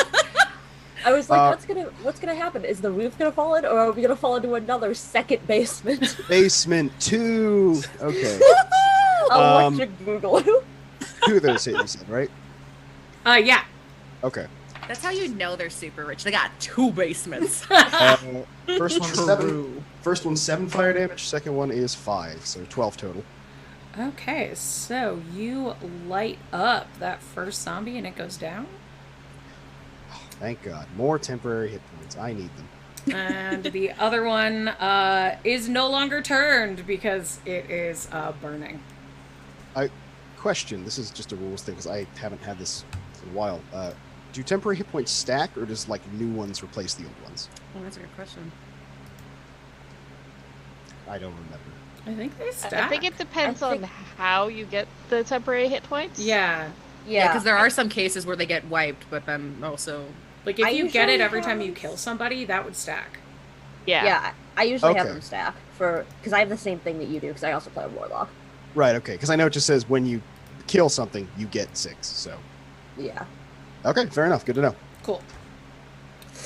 All right. I'm overflowing with darkness. Gio, what's up? Smack! How far away is the one that's on fire that's no longer turned? We'll say 30 feet. 30 feet? Actually, wait. Let me actually give you a for real answer. Okay. So their speed is only 20 feet, and speed is half down here. So we'll say 10 feet. So, okay, so they're 10 feet from me? Okay. Yeah. Perfect. Still within range, because Glaze gotta reach. Smack!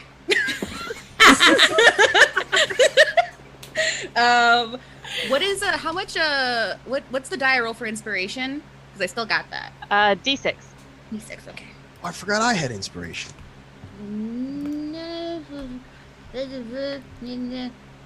This is, I can't do math.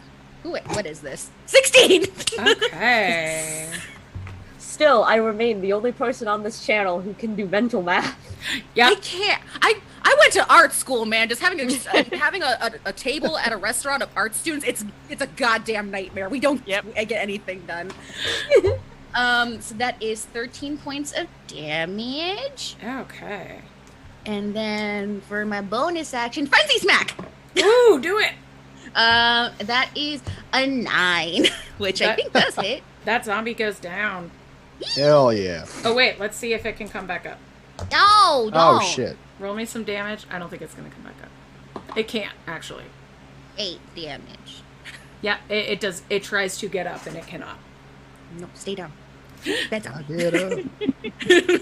I get knocked down. I don't get up again. Oh no! Anything else? Nope, that's it. I live the life by Chumbawamba, and I'm done. Dyrus. I died as I lived. Chumbawamba. Dyrus, what's up?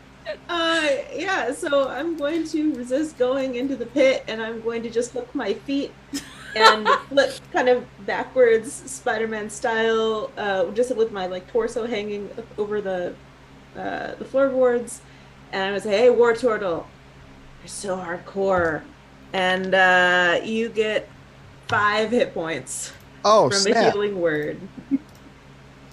A single nice. grubby tear pops in his eye, like, I am hardcore. Oh, this old man. When you lean over, you see some centipedes skitter to get close to you. But they do I not will hit. let out a scream. They Don't like do that. not hit.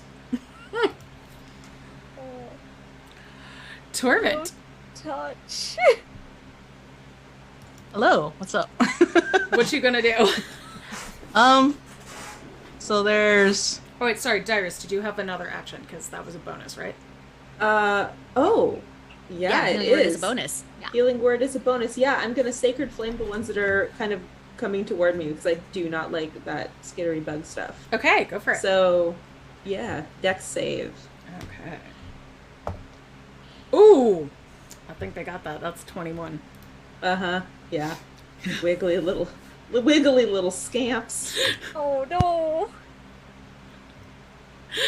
All right. Now it's Torment.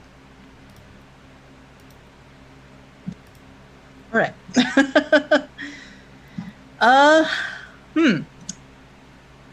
So I am in this gross water. This is not ideal. It's not great. And there's a little lad running towards Dyrus, right? It's just a little lad. It's a lad. little lad. Swarm of little lads. A little swarm of little lads. All right. Yeah, you know what? We're gonna send another like cadre of ice knives like flying towards those little lads because don't like that. Go for it. That's a 23 to hit. Oh yeah, that hits. Ooh, spicy. Spicy. Let's see. 5 damage. All right. And was that a piercing damage?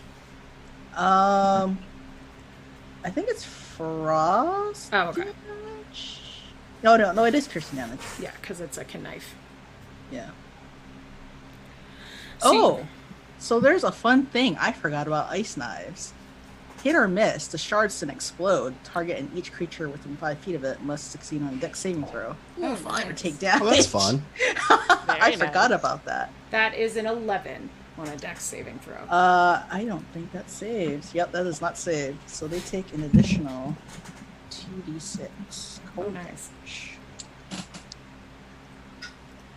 That's 6. 6 cold damage. Oh, nice. Okay.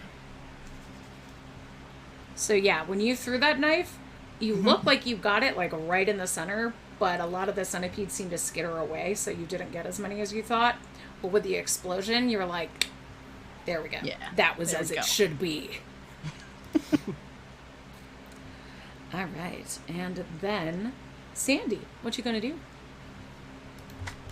Oh god, so I'm now in the pit. Yeah, so looking, so the war turtle has, dove back into the pit. Uh-huh. I'm, looking, how many more zombies are there left? There are 3. And they're still turned. Okay, let's see. So I could probably get to them in my turn, correct? Yeah. Okay, so yeah, I'm gonna do that. I'm gonna, run toward them and then try to, Slosh towards them. yeah, I'm gonna slosh toward them sadly in my little sneakers. And then I'm gonna, It's 3 feet of water. How tall are you? You're a little child. I'm 4'6". Okay. So it's like probably up to here, maybe. And then definitely gonna just run at it. She's gonna like reach into her backpack real quick and be like, "Oh, I just wanted to get rid of the cookies so we could stop sitting in the tent and go to hit some of the zombies with a double-bladed scimitar." Yeah, get 'em. Nice. Do it. That's an 18. That will hit. Okay. Baby craves violence. First, 6. baby's first blood. 6 points of piercing damage. Okay. And that's for It's like one of that. those AMs? Yeah. Okay. And then let's see. I think I'm good at the moment then. Okay. The way you said baby craves violence, it reminds me of that really old like Tumblr post. It's like Ponyo. Ponyo loves people. Ponyo loves food. Ponyo loves revolution. So that Zambi, who is now unturned, is going to hit Sandy back with a No. nat. Huh? Try me. With a Try nat- me. I've rolled a nat 20. Fuck. I mean, I guess it tried. Fuck. You both fucked around and found out. Found out. So this Zambi, who's wearing like a maid's outfit with a little rotted cap, pulls out a cleaver and is gonna try and just wang into you. Where did you keep that thing? Jeez. It's not And fair. that is gonna be, let's see, 6, 7 plus 10 slashing damage. Okay. Okay. You know what? It's fine because, funnily enough, even though Ophelia is like level 10, Sandy has almost like half of her health already. She's Aw, level good for 30. Sandy. And I'm like, God, where was this rolling when I can use it?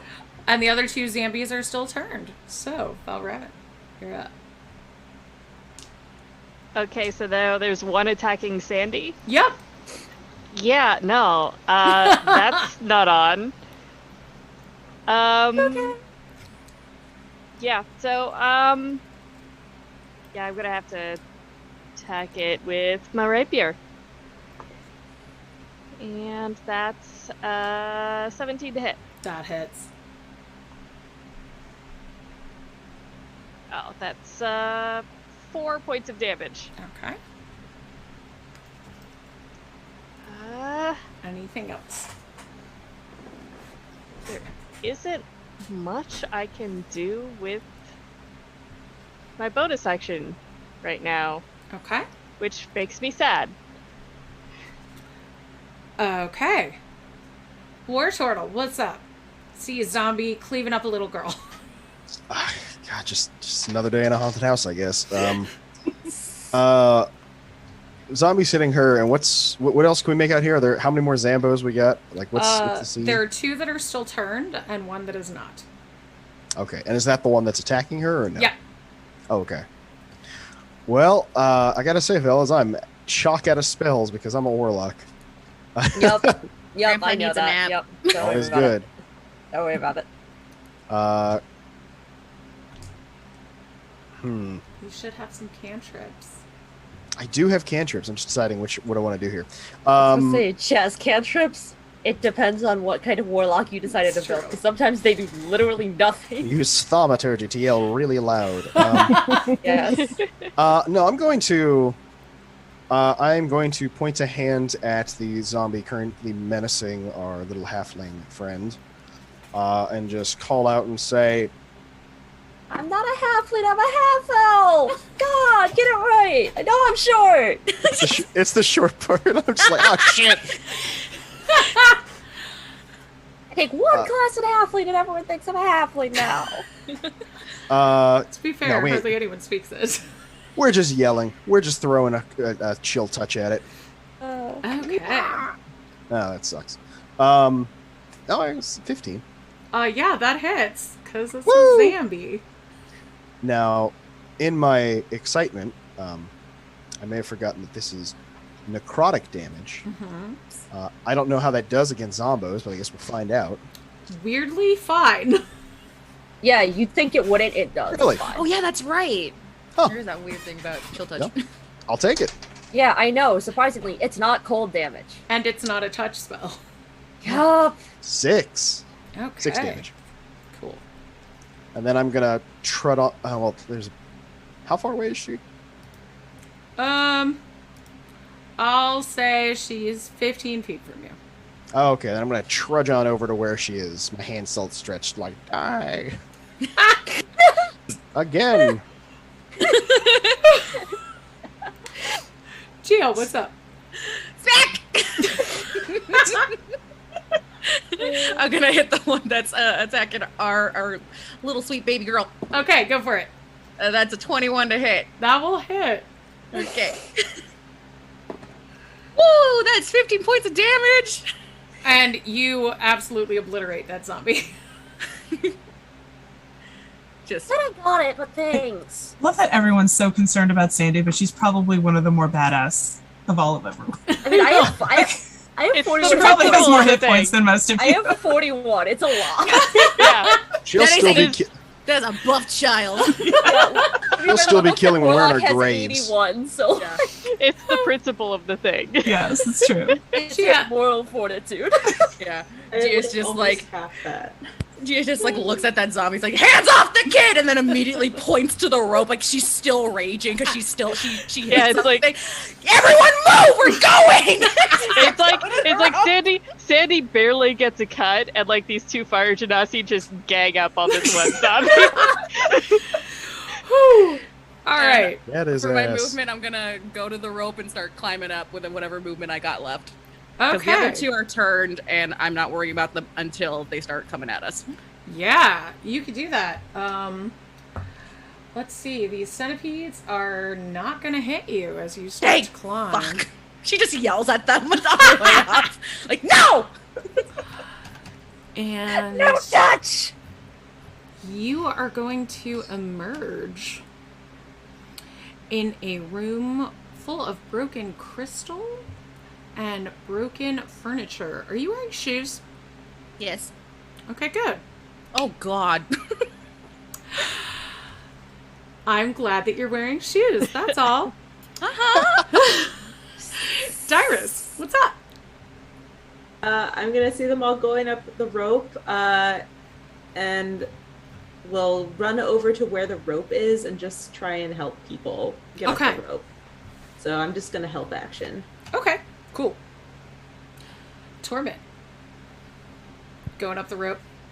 Are the centipedes like around the rope still like there? Yes, but they already did their opportunity attack, so they can't do another one. Yes, but I also want to get rid of this problem. Oh, okay. This will not be a problem for future me. I refuse. Exactly. So we're gonna throw a little firebolt at these. Oh, I thought you said fireball. Like Jesus. Like, wow, that's a lot. Like, and now there is no more rope. Yeah. It's about sending a message. That's a 26 to hit. Yeah, that hits. And that's going to be 4 points of fire damage. Okay. That's half the swarm gone. Darn. Okay, so, and yeah, she's going to use her movement to climb out. Okay. Cursing about her shoes all the while. And you arrive in a bedroom that is absolutely covered in spider webs and dust. Oh no. Left some bugs behind and We're not in the same room. Mm-mm. I mean, you should have guessed that the first time the turtle came out and ended up in the freaking ballroom. Yeah, I was just kind of hoping that we all left, we'd all end up in the same place. In hindsight, I should have mentioned that in character. But Okay, but also the darkness This calls, you must is go to more the pit. fun. I was gonna say, but also would the old man think of that? As Sandy, I'm pulling them up, are they disappearing? as you're helping them go up, yes, you see them vanish at the top. What? Okay. Darius, I'm coming back up. And I'm going to do some athletics to climb myself out. Okay. That's a 20. Yeah. Yay. And then where do I end up, Jess? You end up in a room full of rotted silk and mahogany furniture and dust-covered statues. Ew, it still smells like poop in here.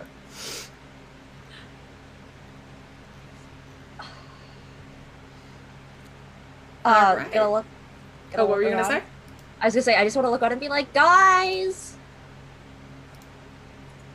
Guys? We've lost the child. Normally the DM's like, don't split the party. What happens with the DM's like, yeah, I'm gonna split your party? The DM's like, fuck around and find out. So, is What everyone happens out when except you want Iris at this point? Val's still down there. Val's still down I'm there. back in the pit. Val, what you gonna do? The pit! You know what? Everyone's... Wait, War Turtle's still down there. Yeah. Hello. So Val's just like, come on, I'll help you get out. I just look at him like, I thought we were staying in the darkness. Old It's like man, it's pretty... It's time for your nap. we pretty much taken care of the darkness down here. We need to search the rest of the house. I've concluded that the darkness inside us is not here. Let's get the hell out. And I guess I'm going up. Okay. Darkness not found. War Turtle, you end up in the ballroom again. We're back, baby. So God. Is anyone Like, here with me? Backstreet's back. All right. So Val's going to follow War Turtle out. Yeah, I'll say you could end up... Actually, no, you do not end up in the ballroom. You end up near the ballroom, standing in front of a spiral staircase that is cracked and several stairs are missing. Appearing next door, you can see War Turtle in the ballroom. Whoa. Huh. Weren't we just climbing up out of a hole and using prestidigitation to dry and clean clothing? On kind of impulse, because this has obviously happened before.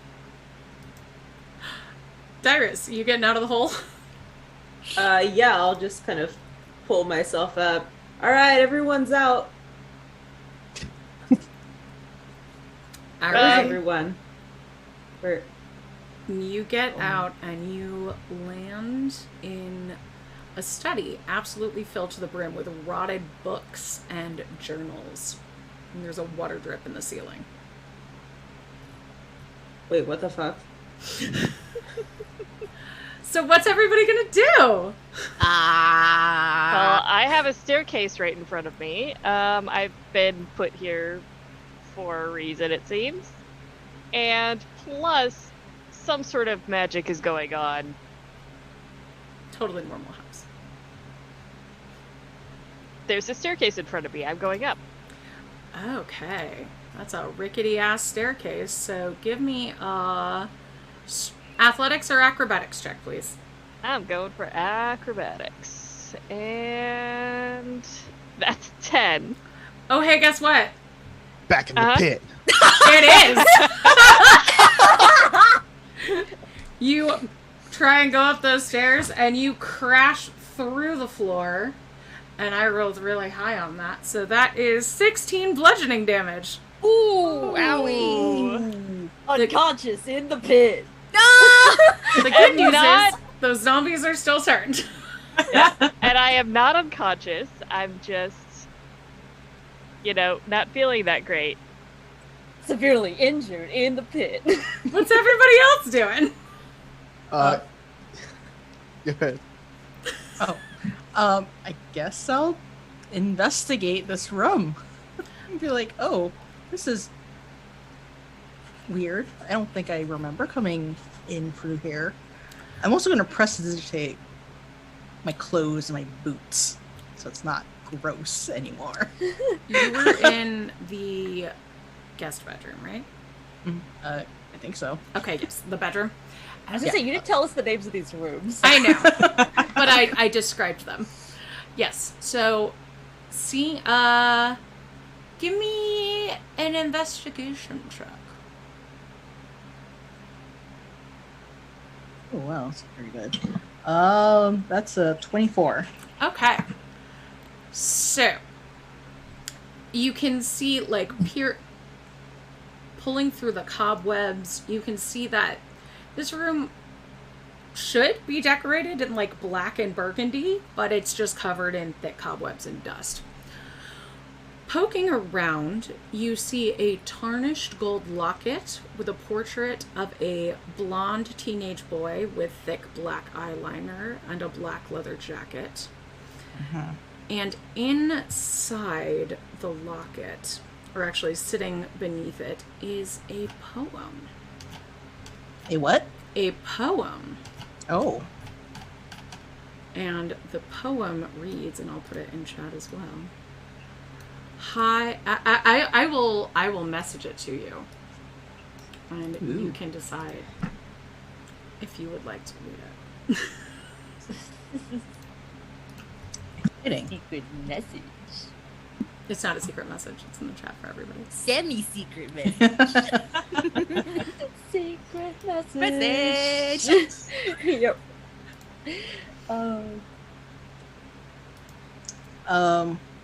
Torment's gonna take a look at it.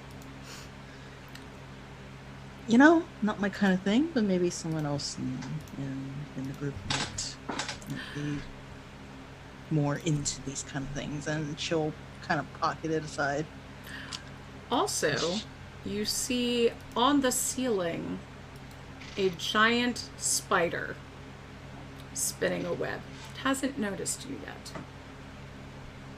Well, I would like to continue it not noticing me. Can I, sneak away? Try to open the door and sneak away. Don't be suspicious. Don't be suspicious. Go Keep it cool. No. Keep it cool. Keep it cool. Fine, it's fine. Everything is fine. Can I make a stealth check? Yeah, so give me a stealth check. That's a 14. Okay. Hey. And you sneak away from the spider. Sometimes I forget this is a level 3 adventure, because Carrie just rolled a 14. I was like, ooh, that's bad. And I'm like, we're not level 10. Stop doing this, Brayden. What's everybody else doing? Well, Sandy's definitely like, well, shit, I left my cookies in the foyer with Dyrus. My mom's gonna be so pissed if I don't come home with my wagon. So what is this room full of? Statues and what else? You are in the parlor. So there's rotted silk furniture, and there's empty snuff boxes, ancient dust-covered 3-dragon ante-decks sitting on small tables, all covered in cobwebs. Is there a door? There is a door. I would like to walk toward the door and look out it. Looking out, you see the hall. The hall that we started in? Yep. Yes! And I'm going to go walk over and make sure that everything is still there in the wagon. Everything's still there. Okay, and then finally I'm going to yell, guys! Everybody can hear that. Okay. Oh. Okay. I'm in the hallway. Everyone except Valraven is on the same floor. Okay, cool. Yeah, but Valraven has now fallen into a new hole and is just like, I'll be back up in a minute. Okay, don't end up in a weird room. I'm gonna stay in the hallway.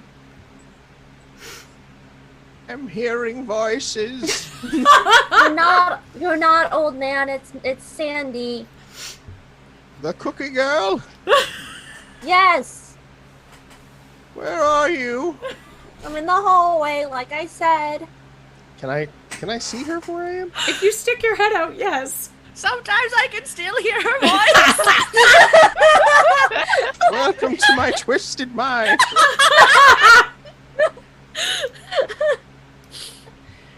Okay, so if I stick my head out, I can't see her out in the hall, yeah. Yeah, you can see her in the hall. Okay, one moment. Bless you. I drank water up. Oh, no. No. We'll come back to you. Good thing Carrie has. What's going on with Gia? I am in a room full of broken glass. You are. I'm gonna take a minute to calm the fuck down. Hi. So rage ends. Everything's kind of back to normal. Just taking a look around the room to see if something made the glass break, or was this just a result of time and I don't know, gravity? Yeah. Give me a perception or investigation check. Okay. What is that? That's not great. That's a 9. Okay. Well, you get you can tell that this is a dining room, and you see that a lot of the broken glass is mirrors. Mm-hmm. One thing, and broken, cups, broken glasses. You don't notice any silverware or plates. You do notice, you do find a couple golden napkin rings. Okay. And wrapped in the napkin is a hastily jotted down poem. And would you like me to read it to you, or would you like to read it to yourself? You can read it to me. From deep beneath my feet. Or actually, Allie, you should read this. Would you like to? Okay. I'll read it, sure. It's Yay. poem number 2, right? Because you wrote it? Yes, okay. So, character. From deep beneath my feet, I hear the cry of lost souls. They haunt me even in my sleep. Restless and tossing I roll. Are they the ones I've lost, crying for me to save their lives from a dreadful rot deep down within the caves? Looking at it like, did Dyrus write this? Just gonna keep that to herself. Someone said this in the chat earlier, but yeah, this really just got a cask of Amontillado. She says, I'm gonna fold it up and keep it on me. And just because I feel like she's only level 3, but she has been on adventures kind of warily looks at the fragments of the mirror. She's like, please don't be let there be anything in there. And then moves on to follow Sandy's voice. All right. What's going on with Dyrus? The second he hears Sandy, he's going to kick the door open and be like, stay right there. Don't move. And then he's going to do a quick scan of the books in the room because he's in the study to see if there's anything that says apocalypse or prophecy or any of like his favorite words on it. A cardboard thing with "the end is nigh" written on it. Yeah, he would wear that sandwich sign. Yeah, rock the sandwich sign. Like it says "prepare for tomorrow" instead.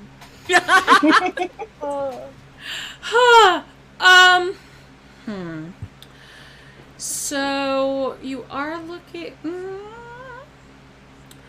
Are you bringing any lights into here? I think I've got dark vision. Do I need light to see the titles? None of you put any lights in the brass hands, right? No, we all fell into the right. Okay, jumped in the pit before we could do that. That's fine. So, no, you should be able to read the titles. Okay. So, give me an investigation check while you're in here. Okay, can do. Ooh, all right. Oh, that's -1. 14. Okay. So, you don't see much about the apocalypse, but you do see a lot on death and the grave, the end. And as you're peering through the books, you get ambushed from the ceiling by a swarm of bats. Nice.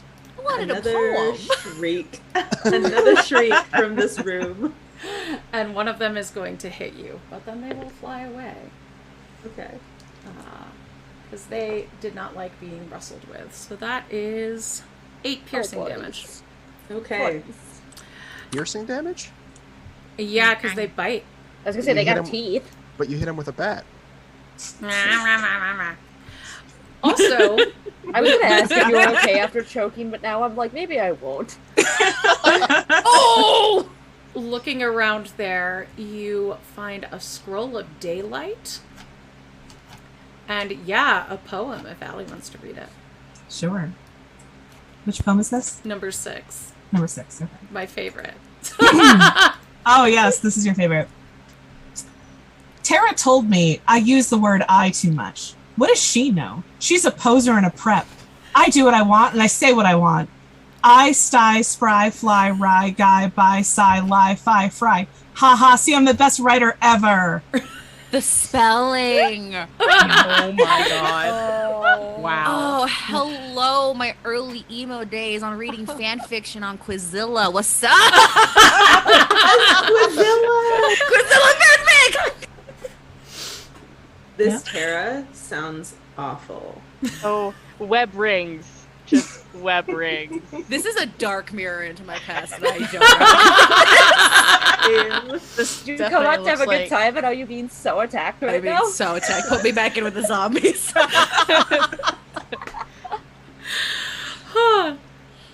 And There's like a single tear.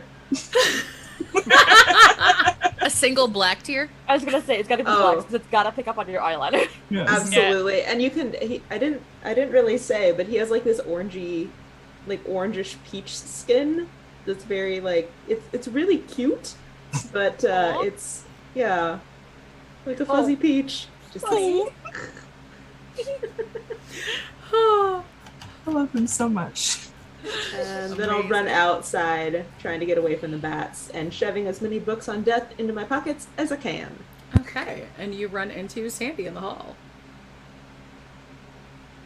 Sandy, did the bats get you? What bats? Oh my god, I hallucinated them. This place is weird.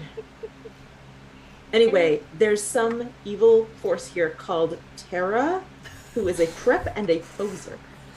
So we must be on our guard. If you see anyone wearing a very short skirt Run. What's a prep? Oh. It is a monster of the highest order. I hope you don't have to learn what a prep is today. Is this something that, like, my mom told me that I'll learn about when I get older? I hope you never have to. Okay. Anyway, I ended up in a room full of statues and, like, dust and old blankets, I think. That's weird. I ended up in a room full of books about death. Like a library? Yeah. Where's everyone else? I have no idea. This is bad. Hello? Where is everyone? Marco.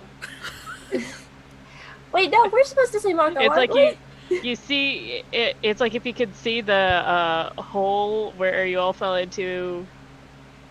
Val's voice comes out of it, and he's just like, "I'm down here again. I have to climb out." You're still in the pit now? No, I fell back in. Let me try again. Give me an athletics or acrobatics check to get back up. Can you inspire yourself? I can, but I don't need to. That's a 21. I was gonna say, can you be inspired to get good and get out of the hole? Psych yourself up. Can we inspire you? Yeah. As you're on your way up, actually, Val, give me a perception check. Okay.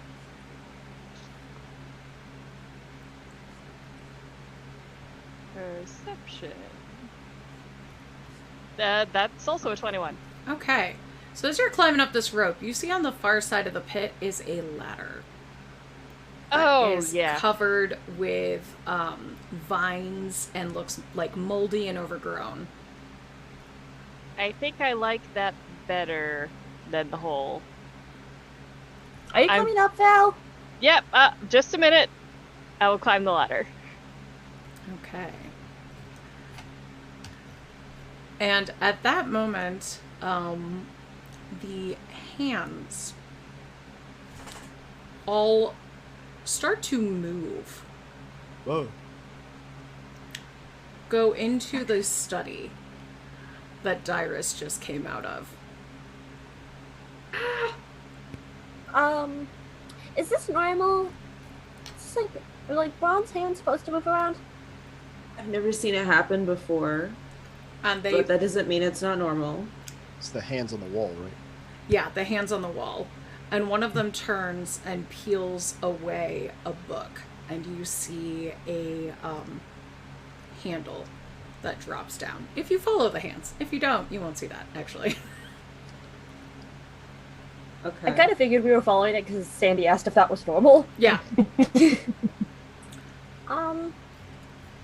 Was that there when you were in there earlier? Like the handle and the books and everything? And the peeling? I mean, like, it was probably there. I just didn't see it. Yeah, that's fair. But, yeah, like, you know, things are just lying beneath the surface. You just have to be extra. You have to look really close. Yeah, I didn't really notice anything going on in the other room other than, like, a bunch of cobwebs. And I didn't really want to get any closer to them. Like, my mom says spiders don't harm anything, but I don't really like to find out. I feel like they've got too many legs and too many secrets. That's really fair. Don't trust spiders. I like the juxtaposition of don't trust spiders, and meanwhile, there is a giant one in torment, and the other one is Yep. Just hanging out, minding its business. Yeah. And I think it's a good time for a break. We will be back in about 5 minutes, everybody. So stick around, get some water, and we'll be right back. Woo! Yeah.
Hey, we're back! Look, it's Casanova! It's a baby. Some things really do never change. Oh, welcome. We are playing My Immortal Loneliness, and this crew has just found a secret door. They've actually found 2 different secret doors. So, what's going on?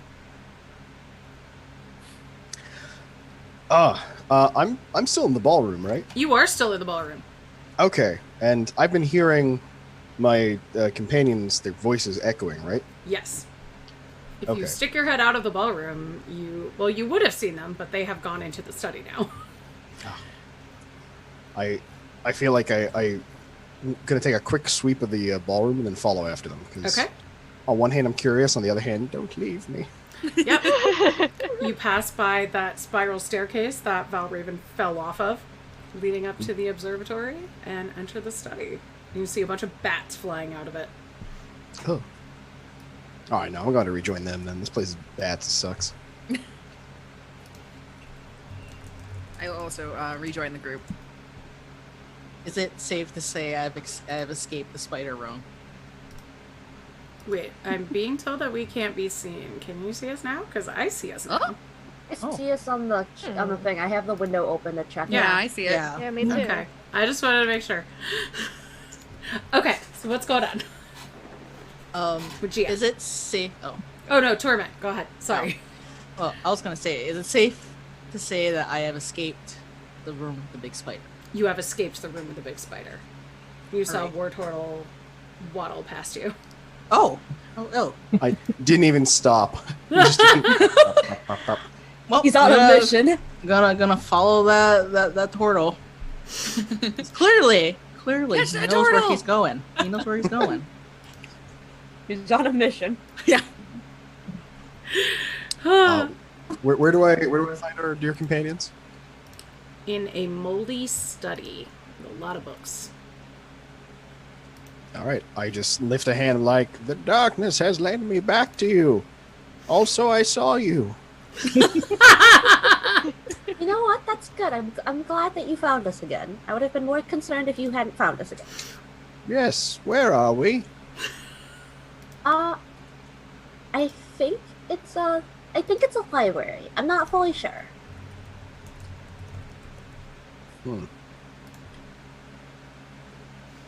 This It is a lot of seems- books. Yeah, Much. it is a lot. Guys, I found a poem on a napkin. Oh, you found a poem too? I found Hey, one. There's Wasn't part on of a me that's like, is it like, if we put the poems together, do they like, aside from Tara's little bit, do they flowing stanza sort of thing? Or do we think they would? No. Okay. Someone's just spreading out their poetry. Cool. Allie, you Well, want to I- read the poem that Torment found? I think it was poem 2. No, that was Gia's, was poem 2. When Torment found was poem 3. Poem 3. High in the sky I spy a spry fly, flitting away with a glint in his eye. Someday I hope I can fly free as he, though my feet are as high as the fly wants to flee. I'm jealous you guys all found poems. I only found a bunch of cobwebs and old silk and statues. Here, To you be can have fair, my you poem. didn't look. No, I know. This is Sandy talking to them. I know. I was like, you didn't look. Gia hands Sandy her poem because she probably like, I feel bad for you. Here, you have mine. So Valraven is climbing a ladder and casting Cure Wounds on himself. All right. And are Dyrus and the rest of you opening that secret passage that has been pointed out to you? Yes. I suppose yeah. you can open the secret tunnel. Okay. Secret tunnel through Yep. the study. All right. And Valraven, you emerge at the top of this ladder and then see your friends come through this rickety, winding stairway. In a bedroom high up that is decorated in black silk peppered with pink lace. Fancy. As soon as you all get there, you see a pale-faced teenage girl with dark circles under her eyes, lounging on top of a closed coffin, stroking a chubby, tattered, clearly undead cat. I still love it. I still love it. Tara, she says to the cat, looks like somebody finally cares enough to visit us. She looks up at you through sheets of long black hair. Are you just here to break my stuff and leave like everyone else? Preps. Wait, is that cat Tara? I named her after my bestie before I found out she was a prep. Okay, because I was going to ask what a prep is, but the cat doesn't seem to be very prep. It just kind of seems like a cat. Tara's my best friend. My real best friend now. Who are you? Oh, I'm Sandy. I showed up hoping to check in on your house and also maybe sell you cookies. I miss cookies. What did you say? I miss cookies. Can you not eat cookies?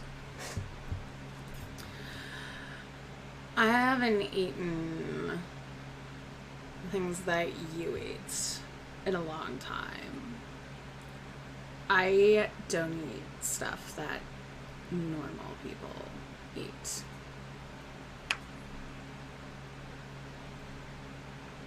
True tragedy. Are you sure? Because if you compare... Excuse me. Oh my god, I got something to with up. I was going to say, are you sure? Because if you compare yourself to me, my mom says I've got a really weird diet. I eat like mac and cheese for every meal. Yeah, is it like a gluten thing, or is it like... Is it like a vegan thing? Yeah, like I can't digest lactose, so like I feel you.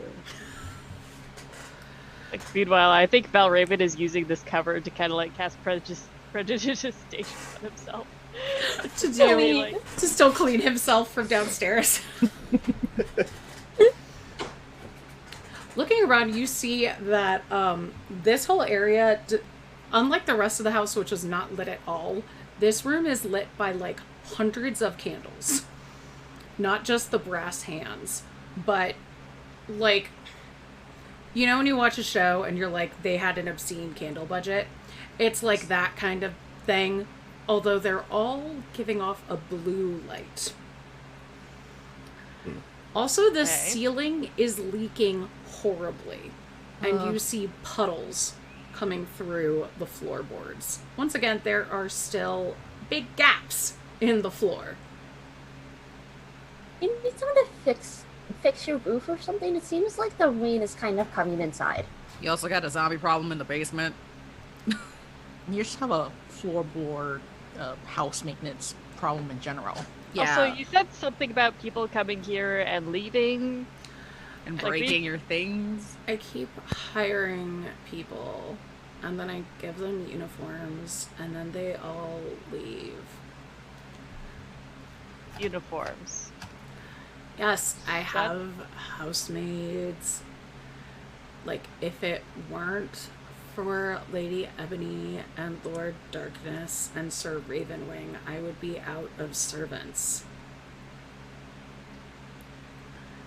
Everyone, they're the newest ones. Everyone else, I hire them, I give them a uniform, and then they all leave and break my stuff because there's some shitty preps with bad taste in music, and they can't get over my cool hair, and they can't get over that some of us don't need to eat food.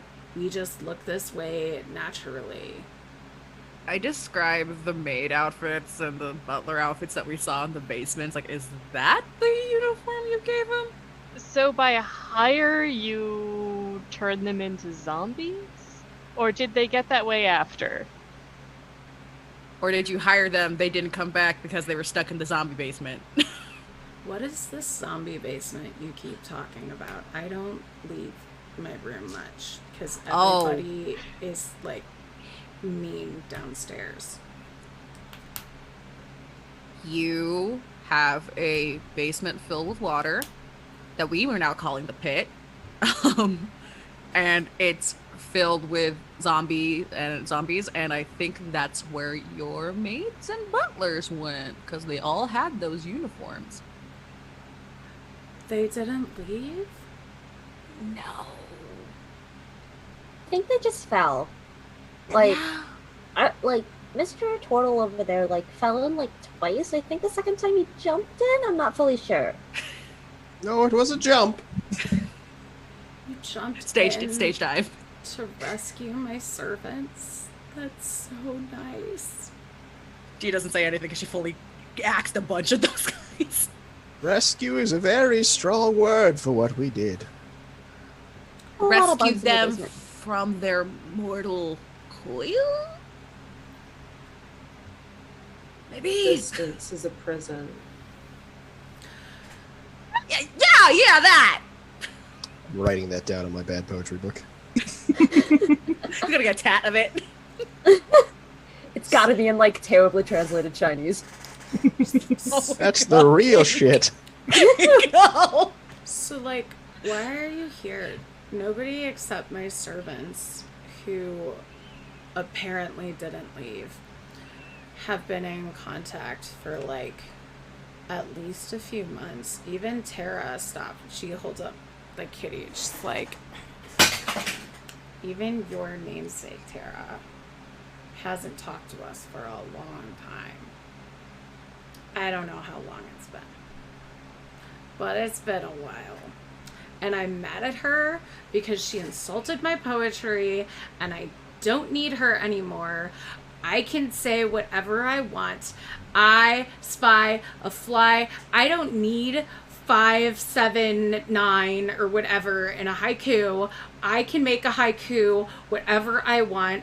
Haiku you, bitch. You said a bad word! My mom would be so angry at you! I cover Sandy's ear. Like, sticks her finger up at you. Oh, she covers her eyes.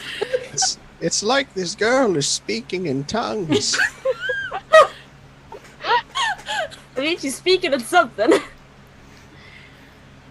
Well, so you say that no one has been here because, according to the townspeople, people have been disappearing into this house. And I actually saw some footprints coming into the house that didn't look too old. Well, Lady Ebony and Lord Darkness and Sir Ravenwing arrived recently. Who are they? Just out of curiosity, we haven't seen anyone else. It was Lady Ebony and a zombie with 2 noticeable bite marks on her neck emerges wearing a maid's uniform.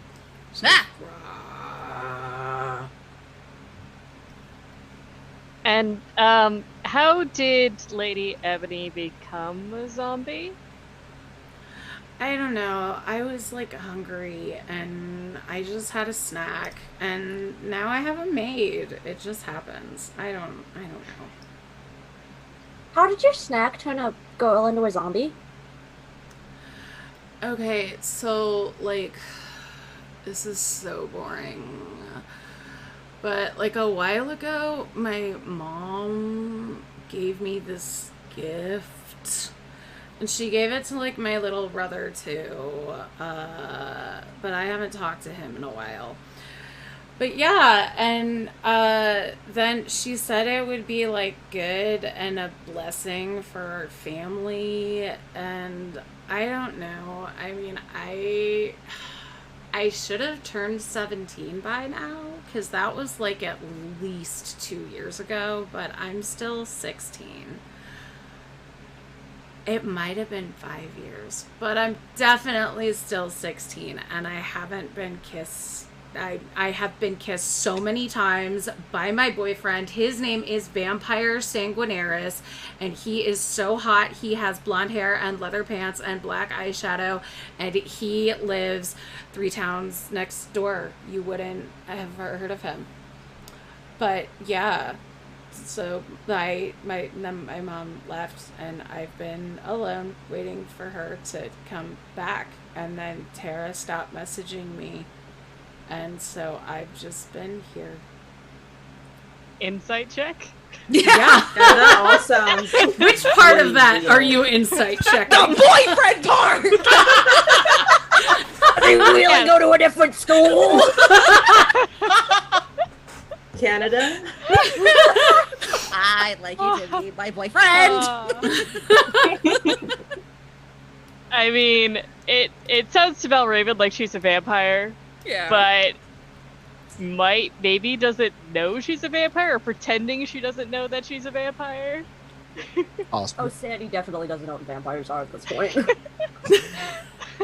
Yeah, give me an insight check. She is just trying to like vampire plus biting someone doesn't equal zombie. What is the math? The math isn't mathing. I mean, but I think they can bite some people and turn them into ghouls or something. She is If like I off in the remember. corner trying to do the geometry lady in the corner of the room. That's And a then nine. gets way more thrown off when the boyfriend comes into the equation. Yeah. Just like, what? That's a 19 for Adventure insight. League was very particular about what monsters we could use in the adventure. A 19. Fair. Yeah. So Valraven, you can tell that this is definitely a vampire spawn who does not realize that she is undead. Oh no. Oh. You can So- also tell, given the decay of the house and the undeadness of this cat that she keeps petting and is like, "Rah," you would guess that she's been this way for a couple of 100 years. Yeah, I was about to say it's not been 5 years. Well, fellas, who's got the holy water? I do. So you say you don't eat normal food anymore. No, my mom said that we have to go on this like weird organic diet. And by organic diet, do you mean blood? I was gonna Yeah. say liquid diet. You might not like when you're really dark and in touch with the darker nature of things. It's like really sexy and dark to drink blood out of like a glass or a vial. Okay, She's right, but, you know. But existing for any period of time on blood and not dying kind of means. No, I have an iron deficiency, so like I need to do it. Oh, my friend Elizabeth has anemia too. Oh, I'm sure you have an iron deficiency, but it also means that you are a vampire. Nuh-uh. Yeah, huh? What's a I'm vampire? afraid so. Nuh-uh. A big fire lady? What's a vampire? That. Creature of the night. They are not alive. Pointy teeth. Need blood to live. Undead creature that needs blood to live. It's like you snacked on this person, and it's like clearly registered. Okay, like, I think going you to got the bite mark. confused because my boyfriend's name is Vampire. But it's just like a thing that we call each other. I mean, yes, it's a thing you can call each other, but it also could be a thing that you are. Dyrus, are you a vampire? You seem kind of dark and in tune with the darkness. I am not a vampire. I'm a tiefling. Did you say teeth thing? Yes, I am a teeth thing.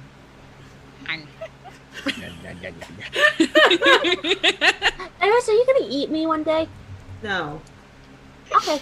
If anyone tries to eat you, kick their ass. Yeah, I have that plan. Good. Kick the ass of any prep that comes into my house. There's no preps here except apparently your cat. Just kidding. Sorry, what's a prep again? I still don't know what a prep is. I'm having a hard time keeping up with your lingo. They wear like collared shirts and they listen to like pop music. They like chew bubblegum and like sparkles, and they go to football games. They don't know the true pain and suffering that comes from bleeding tears of blood and crying on your insides when your outsides have been broken and bloodied and bleeding and tragedied all over the ground. And like Tara the cat starts like nuzzling her.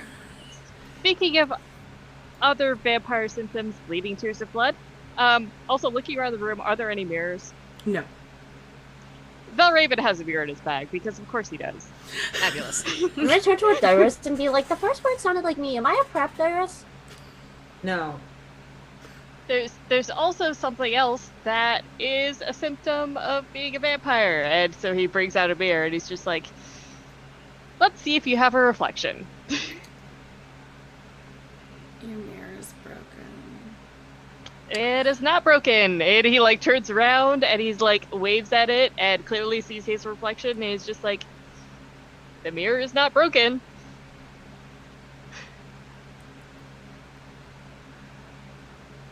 Also, I think it's been a lot more than 5 years. Yeah, your friend might not be mad at you. Your friend might be dead. I was gonna say released into the mortal coil, Gia.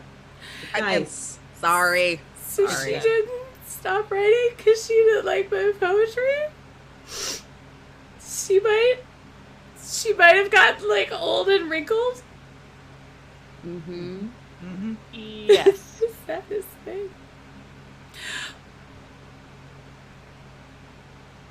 The old part or the dying part? Yes. Okay. Well, all right then. I'm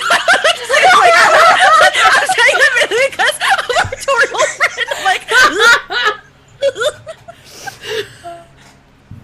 He's like, well, I guess I'll die. I guess I'll just die. Now I too am bleeding blood tears, but on the inside. Words hurt, sweetie. But no, I think your friend just passed on because time's a thing. Not so much for you anymore, but for others, very much so. Don't worry. You can still like have a life and be a vampire. Just like make sure you have a parasol when you go outside. SPF 100. Yeah, get your sunscreen and get people to invite you places. But also, I think we're going to have to discuss the snacking on people thing, because the disappearances are why we were called to investigate this in the first place. You can't Yeah, keep do you doing have any that. idea what happened to those disappeared people?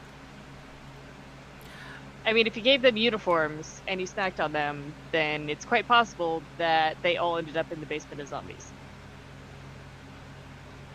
I think she never said what kind of uniforms.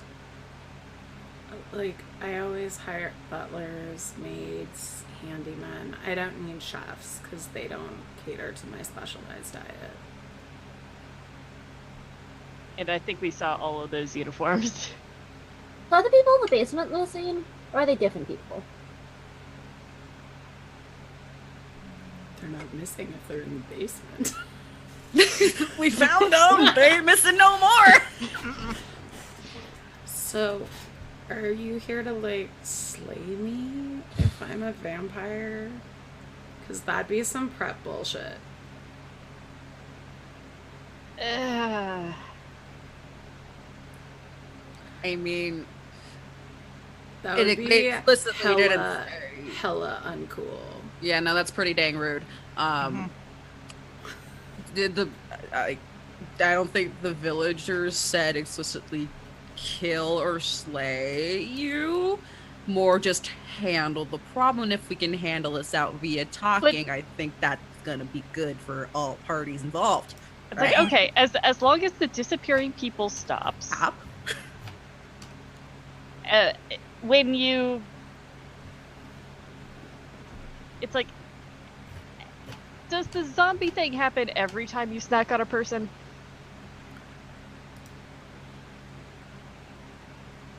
Just if they're not paying attention. What? Well, just like, no. Well, no. It's. I've only really snacked on someone and then, like, wanted them to stay. So then they stay. When was the last time you snacked on somebody? I don't know. Time is so whatever. Yeah, it could have been a couple of days ago to her, but it could have been 5 years ago. Well, but we know people have been missing for a couple, disappearing like every More month or so. frequently, yeah. Give me a survival check. Or what's it called? Medicine check. While Lady Ebony is standing here. Yeah. Sure. Check the decay on Lady Ebony. Sandy's just gonna say, "Oh, I know what you mean with the time thing. It's kind of like when my mom says I need to wait 5 minutes, but then it feels like I'm waiting for 300 years." 19 for medicine. 12. 17. That's a 8 on survival. So, Torment, you could tell that Lady Ebony is dead. Dead. Everybody else, you can judge the arrested decay. You can see she's been dead for a couple of weeks. Oh. Okay.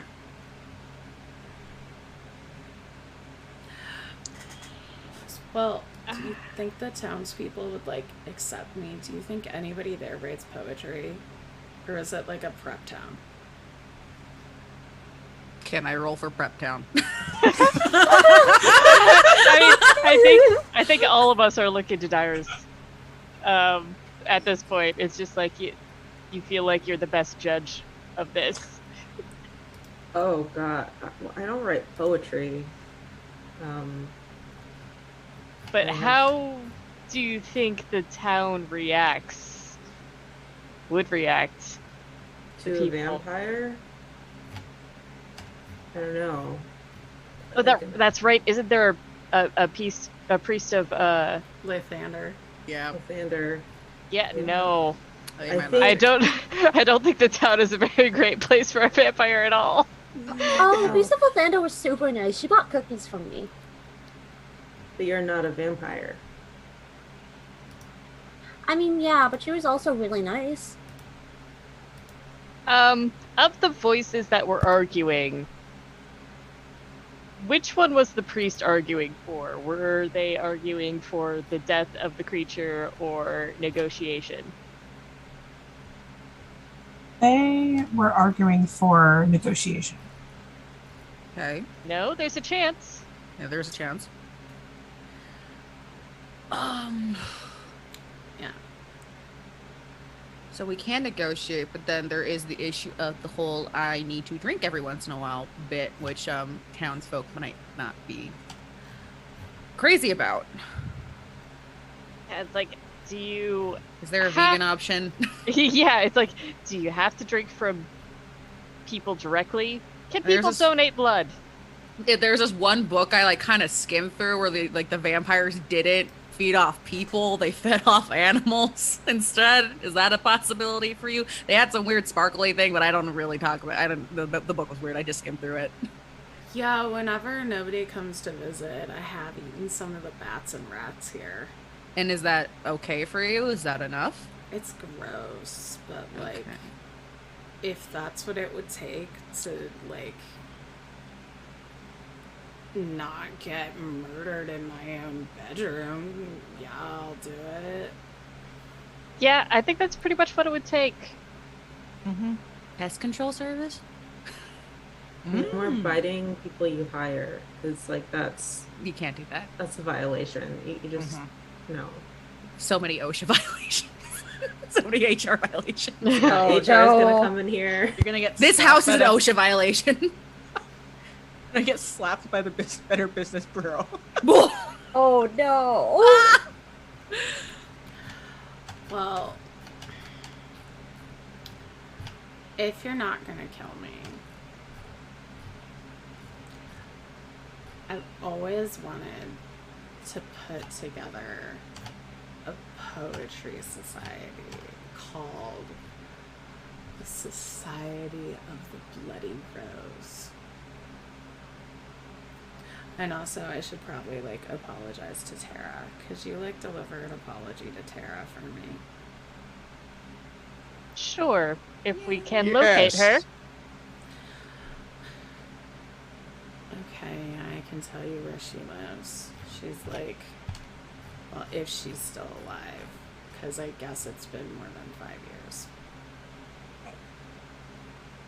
She is like an hour away from here. We used to like hang out all the time before she, you know, started being a bee about everything. I would love to deliver your letter.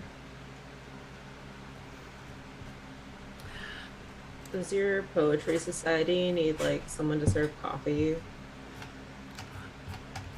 I want to do like as a competition, and we could have like a poetry slam. But yeah, there could be coffee. Okay, because it's either that or flowers or tattoos. But I'm in. I want tattoos. So that I can't write poetry. My poetry badge yet. What it like? Is Poetry's poetry the just only thing more permanent than death. I love that. That's so cool. My god, tattoos are so cool. I've got them on my arms. I'll rip my robe up. This is the Book of Doom. It's a prophecy that foretells the end of the world. I mean, does it matter? Because we're all already dead. I mean, you're dead. Aren't we all, though? I'm just what we all are on the inside. Yeah, you're hardcore. I feel weird, guys. Yeah. Belle's just like, I don't want to stop this because it's working, but also... It's sad. Wow. Sandy's like, has my mom gotten back from the bathroom yet? I probably should get going. And Belle's just like, yeah, I'll take you back to your mom. Yeah, but I don't want to leave because like things are happening, and also I'm gonna like I want to see if she wants my cookies. Can always ask. Yeah, do you want any cookies? Are they made with real halflings? Do they make cookies with halflings? I don't think they do. They're kind of awkward. I sold some to the halfling priest lady. I don't think your brand does, but I think there's a brand in Barovia that does. Oh, my uncle goes on vacation to Barovia sometimes. He owns a timeshare. Oh, jeez. Yeah, the Hag Scouts, they make halfling cookies. Never met the Hag Scouts, although they might. I don't know. I've never seen them at like the meeting of like the troops. Dream Pastry Inc. What'd you say? Dream Pastry Inc. That's just like. Christ. Oh Lord. Okay, so maybe how about plan? You stay here. We go talk to the people in charge. Tell them about what happens. Present the possibility of, you're not going to bite people. You're going to feed on other things. If the town needs pest control, they can call you. And then you and Darius can work on your poetry society and coffee shop. Yeah. We'll present the plan to the committee, and then we'll come back and see how everything pans out. I just think it might be better if you stay put, because if we bring a vampire in, they might flip. They're not ready. They're not hardcore enough. I bet they don't even listen to MCR. I don't think they do. MCR? Also saves you the trouble of interacting with preps. Mm-hmm. Mm-hmm. Yeah, I don't want to meet any props. Wait, do you not know what MCR is? Oh, I know. I listened to a lot of sad music when I was younger, aka 2 years ago. I don't.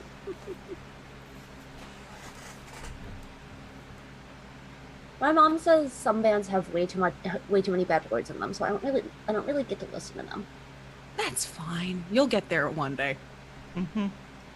You'll grow into it. Yeah.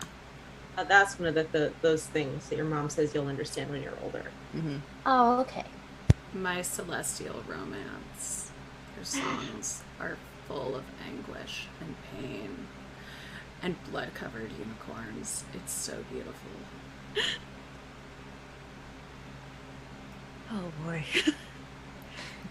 Just gonna note that this whole time, Warturtle's just been standing here with the most confused look on his face, like, I don't understand youths today. Valraven just kind of like shrugs and is just like, I'm more of a fan of the Deep South ones. Warturtle's just like, I just understood dabbing. What is this? I just saw some youngster down the street do this at me and I was greatly offended. I still don't know what it means. What is an orange justice?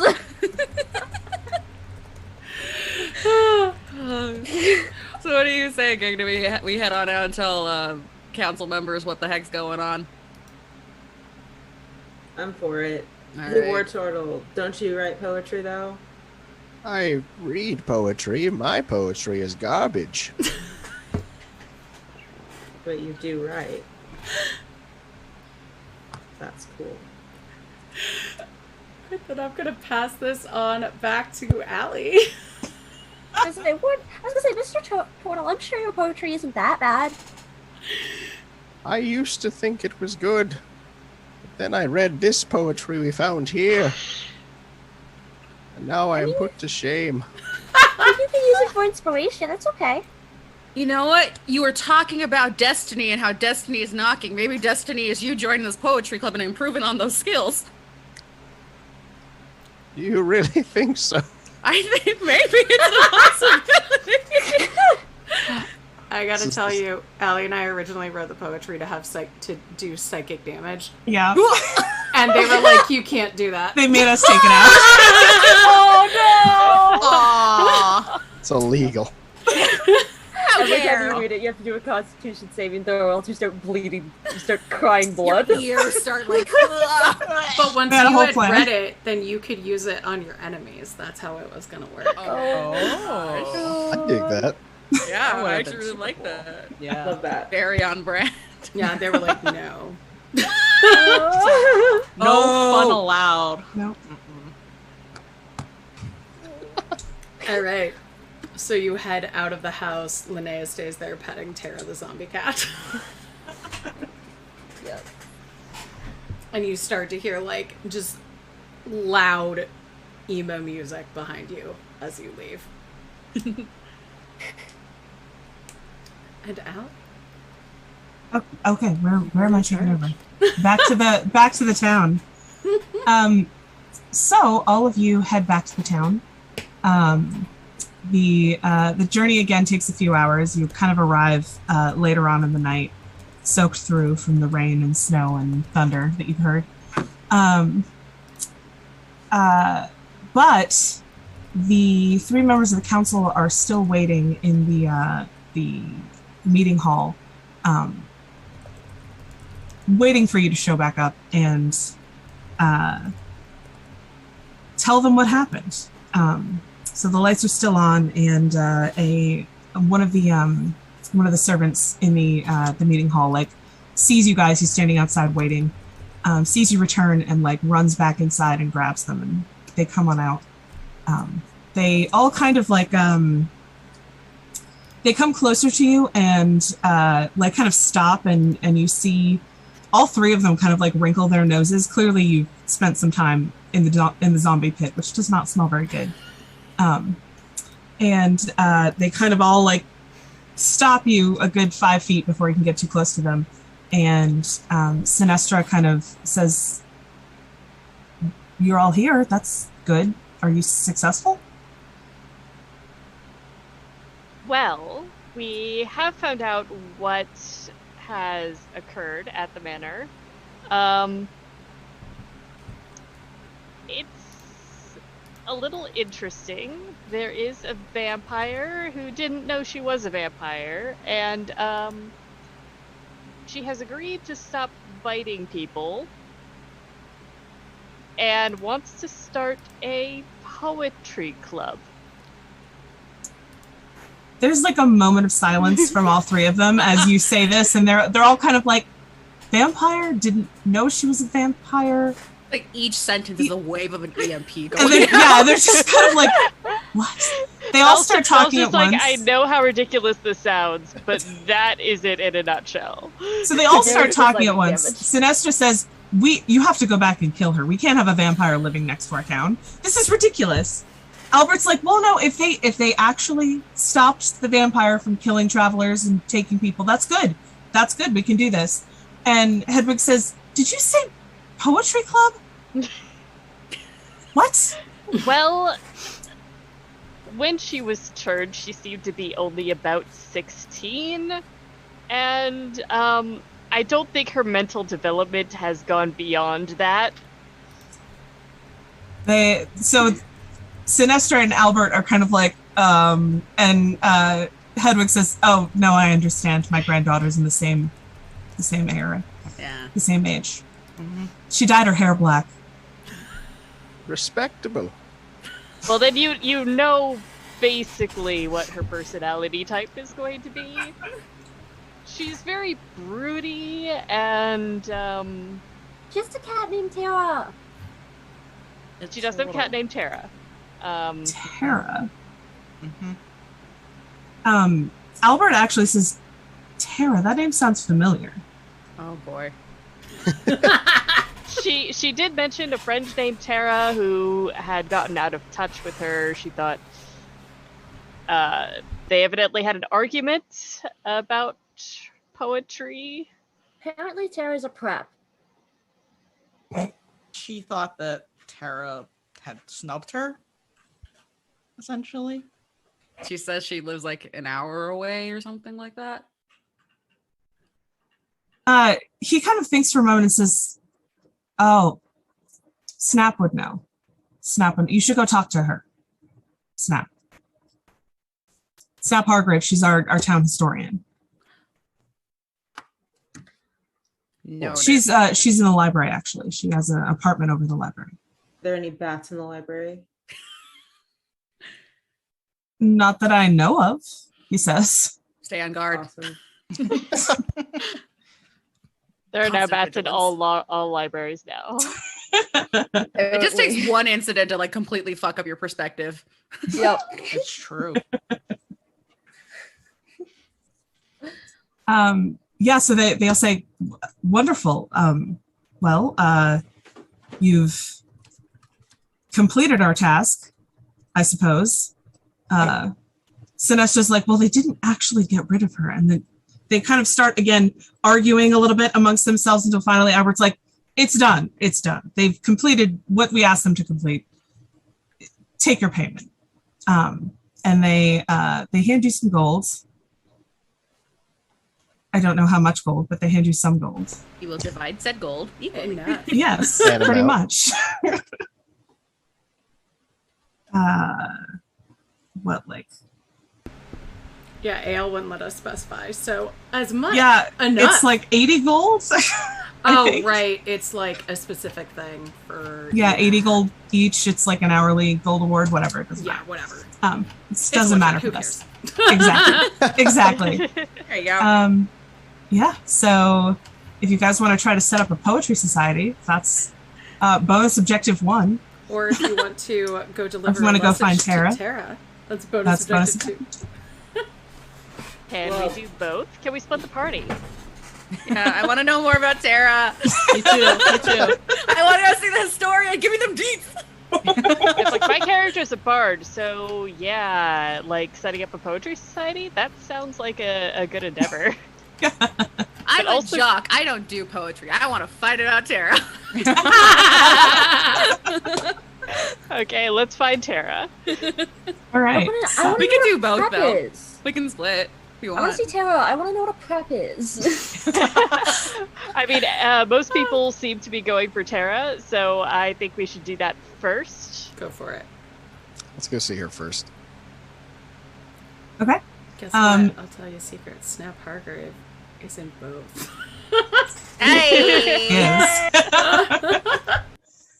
That makes so, sense. Librarian, poetry exactly, society. yeah. Secret poet. So you are directed to the library, which is kind of behind the meeting hall. It's attached to it as part of the same building. And walking inside, Albert like rings a little bell, and like a kind of a trap door opens from the top of the second floor, and out climbs kind of an older looking halfling.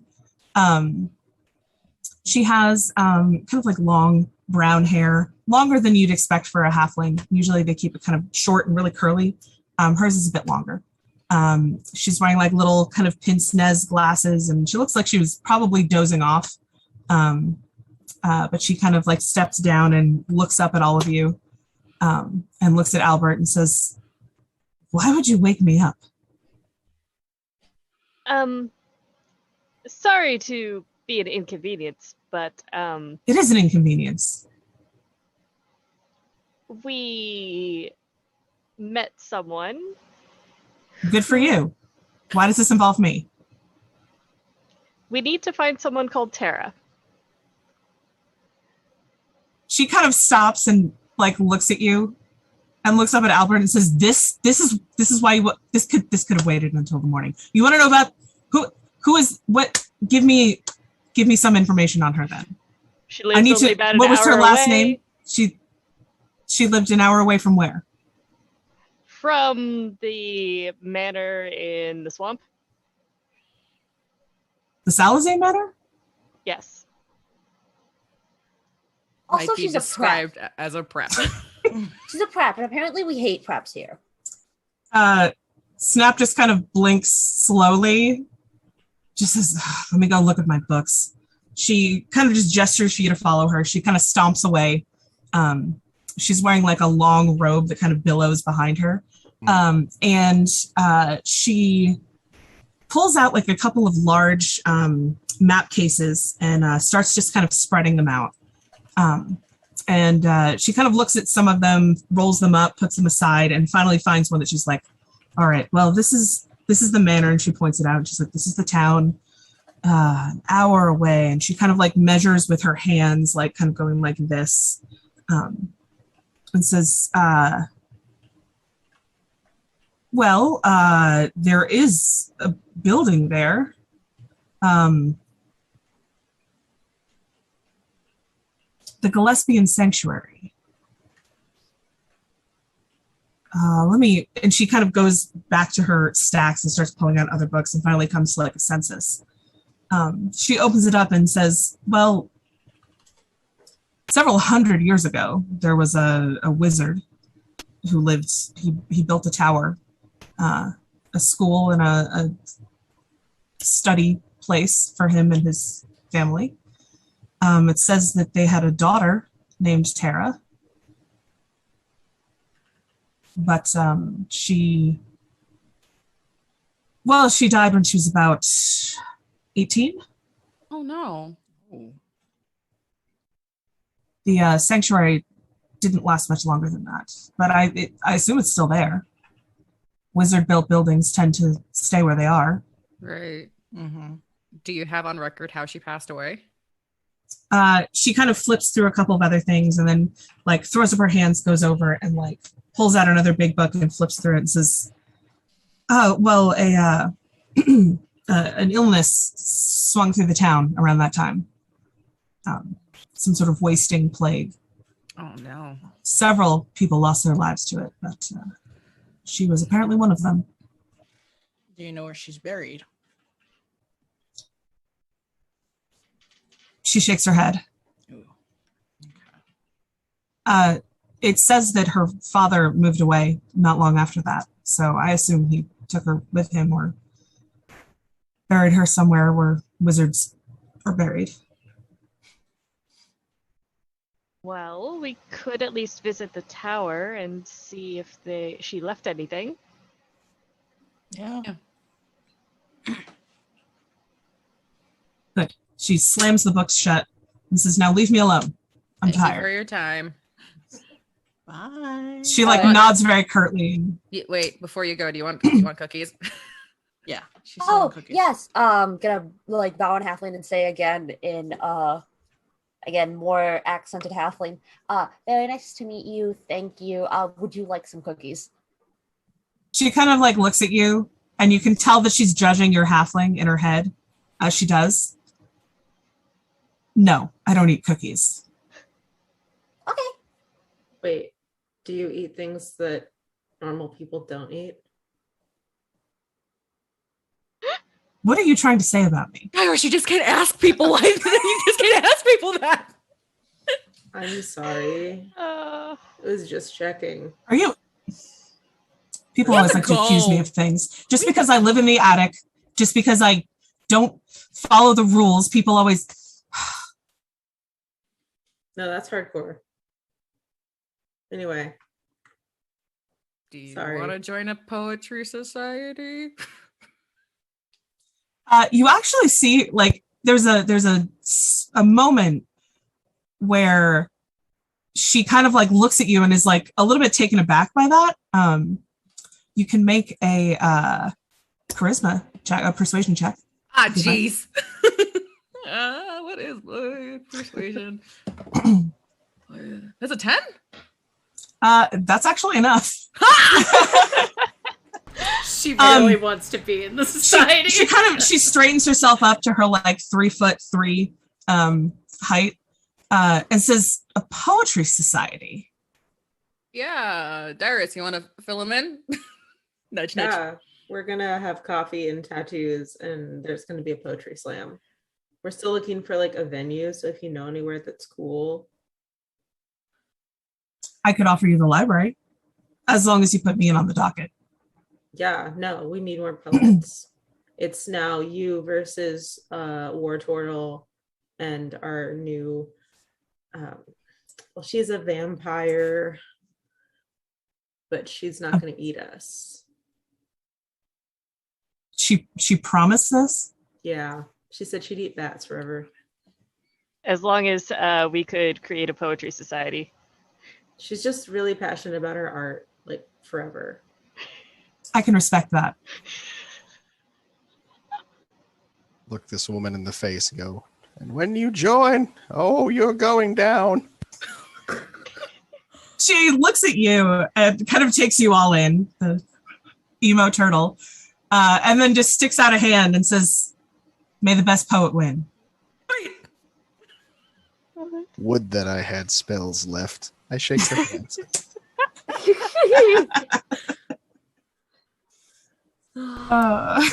As a reminder, you can use channel points to force the adventurers to take a long or a short rest. We've just been going and going and going.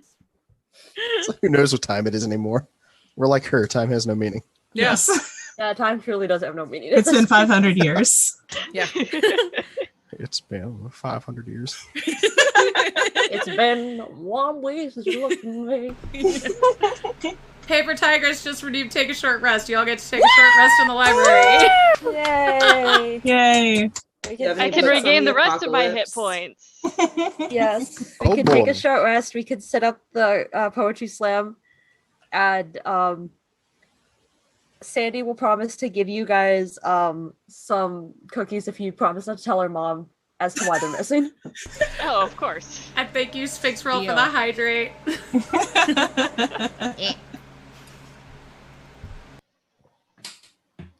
I did not get that much back. That's okay. Whee!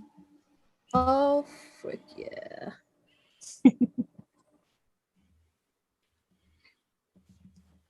We really missed the opportunity to name someone Oh. Tom Bombadil. And I can do. I know. I Val- forgot Tom Bombadil was in there.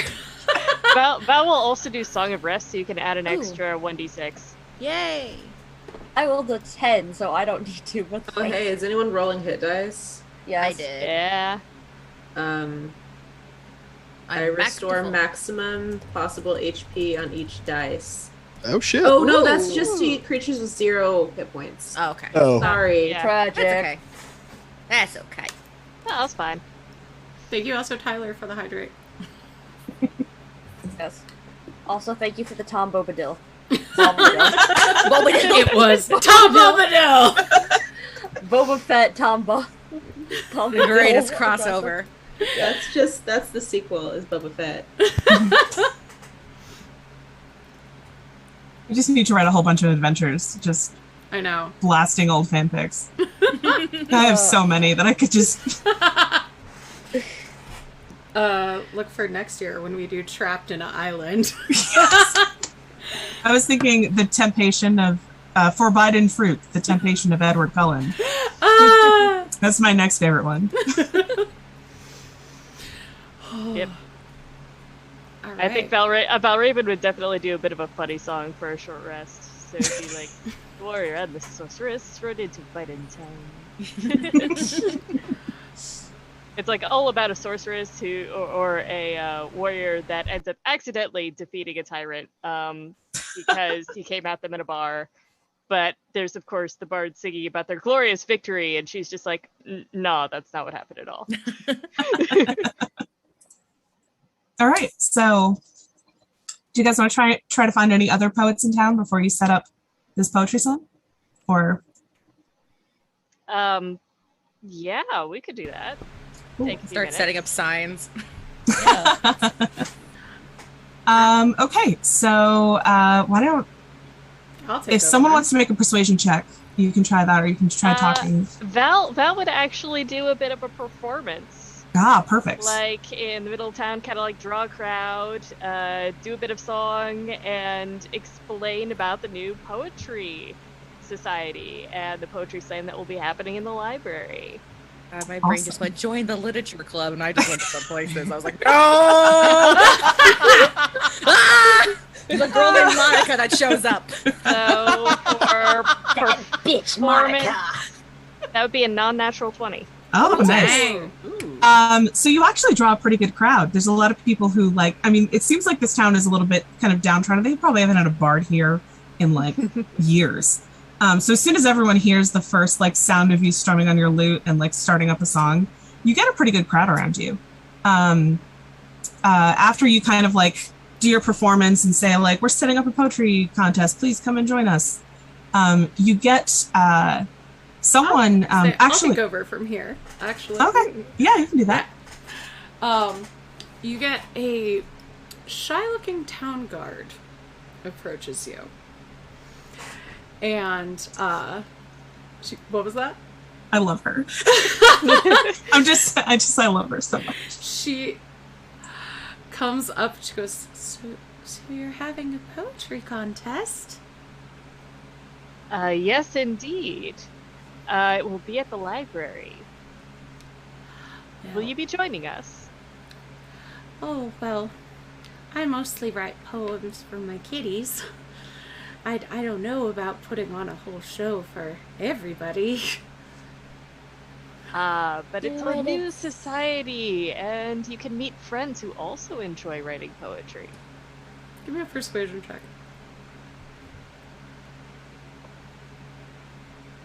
Persuasion. That would be an 18. Okay. Well, I suppose I could be a good role model for the children. Oh, yes. Oh, and speaking of children, you'll want to see Diablo St. Clair. They're a young tiefling who's been performing at the church. They want to be a great organist, but I know that they write the lyrics to go along with their music too. They would be an excellent addition. Thank you very much. I'll be sure to speak with them. At the library tonight, then? I believe we said tonight, right? If that is correct, yes. Oh, good. I'll bring my props. She oh my god. goes back to guarding. Oh my gosh. It's like, everyone is welcome at the poetry slam. Yeah, so you can go talk to Diablo. I would like to talk to Diablo. Diablo. Mm-hmm. Yeah, heading into the Church of Lathander, or Chapel of Lathander. you hear blasting organ music. But it doesn't sound like church music. It sounds kind of emo. This sounds perfect. I love this. We'll walk up to the organ and just kind of like stand a little bit aside until there's a break in the song, because I don't want to interrupt. You see, furiously playing the organ is a light purple tiefling with black hair that goes over one eye, black lips, and just tiny bud horns sticking out from their hair. When they finish, they look at you and go, "What's up?" I hear you're pretty creative with words as well as the organ. Yeah, I guess so. Word gets around. Your music is really nice. Yeah, I'm gonna be famous someday, even bigger than like Gerald Wayfarer or MCR. I can see that happening. There's going to be a new poetry club. There's going to be a slam this evening at the library. You could put your skills to the test. I don't know, I'm kind of a big deal in this town. I don't know if I should like lower myself to your level. I'm doing tattoos there. I'll be there. Cool.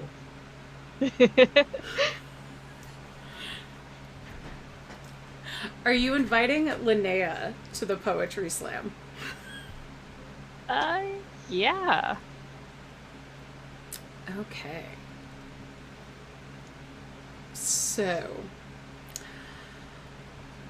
she will then announce the poetry slam. Moving along, now that you have all of your contestants, you see that she has been talking to Snap, and they have decorated this library. There are mood lighting torches around here, a big stage, and an audience full of people like smoking, snapping.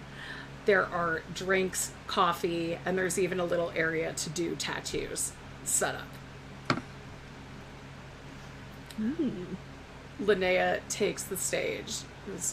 Welcome to the first event of the Society of the Bloody Rose. So this is a poetry slam. I don't know if you're familiar with them, but this is how they work. You have 3 minutes to recite a poem. You can use cantrips. Props are for preps and are not allowed. Let's go. So how we can do this is you will roll a contested performance check against your fellow contestants, or you can decide to make this a non-competitive poetry slam and just everyone wins. What would you like to do, competitors? I'm here to win, baby. Come on, Grandpa, let's go. War Turtle's like, let there be blood. I want a contest. Does the sword count as a prop? So Linnea goes up first, and she's gonna read one of the poems you didn't find. She's, as the president of the Poetry Society, I'll begin. She uses, let's see, what does she have in her toolkit? I should remember this. I'm unprepared. Oh yeah, she doesn't have anything because she's not a vampire. She's a vampire spawn. So her eyes just flare red, and you see that she's curled her hair. The burning orb of Lathander's eye cuts me to my core. I hiss and hide in my bed. Leave me alone, jerks. And there. And then, because Sandy has no idea what's going on, she's gonna be like, "Yeah, woo!" I look at my big spiky claw fingers and try to snap them together. It's like click, click, click, click, click, click, click, click. Who wants to go next?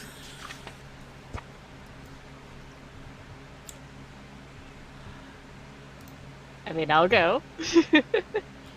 Go for it, new best friend. All right, so this is rolling performance. Yep. You do not have to recite a poem off the cuff if you don't want to.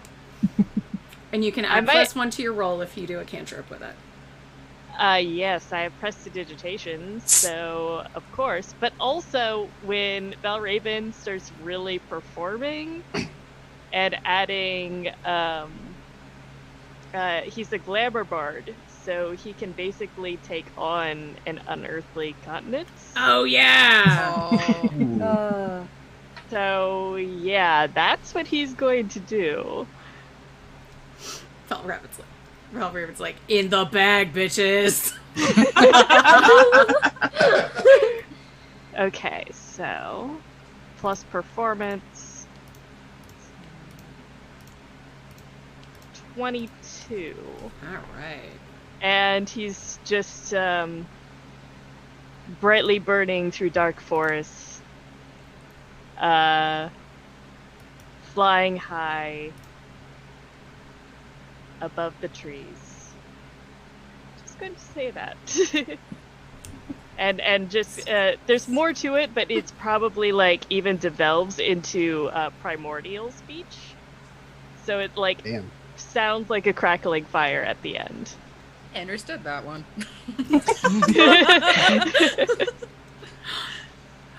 You hear some whispering, and then a bunch of kids just go like, "Mom, you should go. You should, Mom, go." Aww. And then Mariah stands up. She goes, "Okay. Wish me luck, kids." You're like, "Woo!" She pulls out a hand puppet with a cat that is wearing armor on it.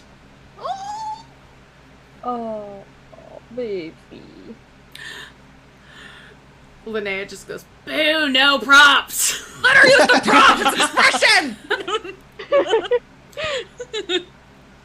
She goes, "A brave little kitten set off to war. She returned battle-hardened, a kitten no more. She awoke every night to the sound of her screams. What lucky children you are to enjoy pleasant dreams. For war is much more than a battle or two. It's the long sleepless nights when you come home anew. It's the loss. It's the pain. It's despair. But occasionally, hope." Thank you. Hey!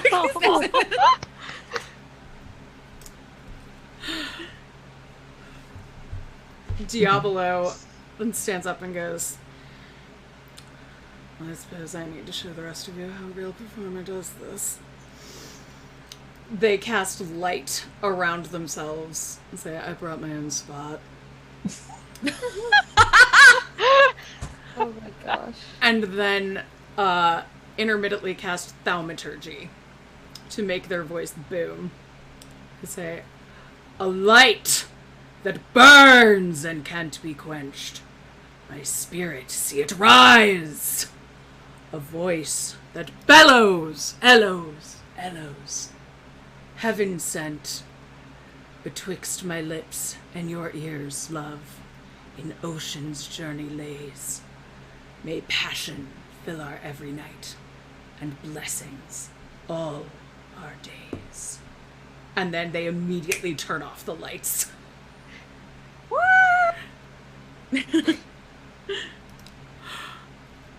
War Turtle, would you like to go? Yeah. I stand up and I'm like, all right, sit down, kiddies. Let me show you how it's done. Get up on stage. And I'm going to cast Thaumaturgy from the get-go to dim the lights, so it's very low, dark lighting. Nice. And I'll just stare out blankly at the crowd. Those that look beneath my shell find only darkness, personal hell. My thoughts stab deep with jagged knife, bleeding through this miserable life. Running from nightmares I left behind. Now they've caught me deep in my mind. Moving slower now, crawling now. I sought the light, but I've forgotten how. And then the lights just go all out in the theater. Yeah, they're turtle. Amazing. Awesome. And then I stage dive. GM like runs to catch him. It's like diving through the floor of the house. Just. I know you said stage drop, but I'm imagining this old man turtle like death drop. It's literally just a. Come on, Poet Society, let's get sickening. Plop.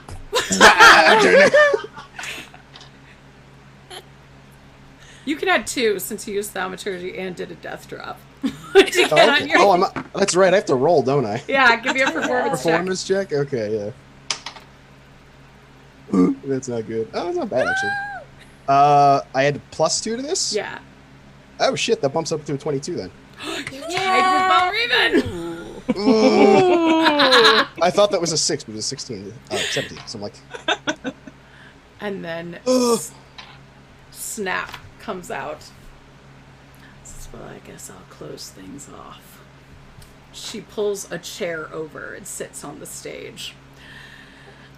Gestures for everyone to get close.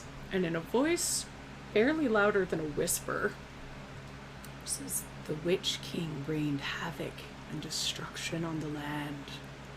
Undead abominations and strange magics.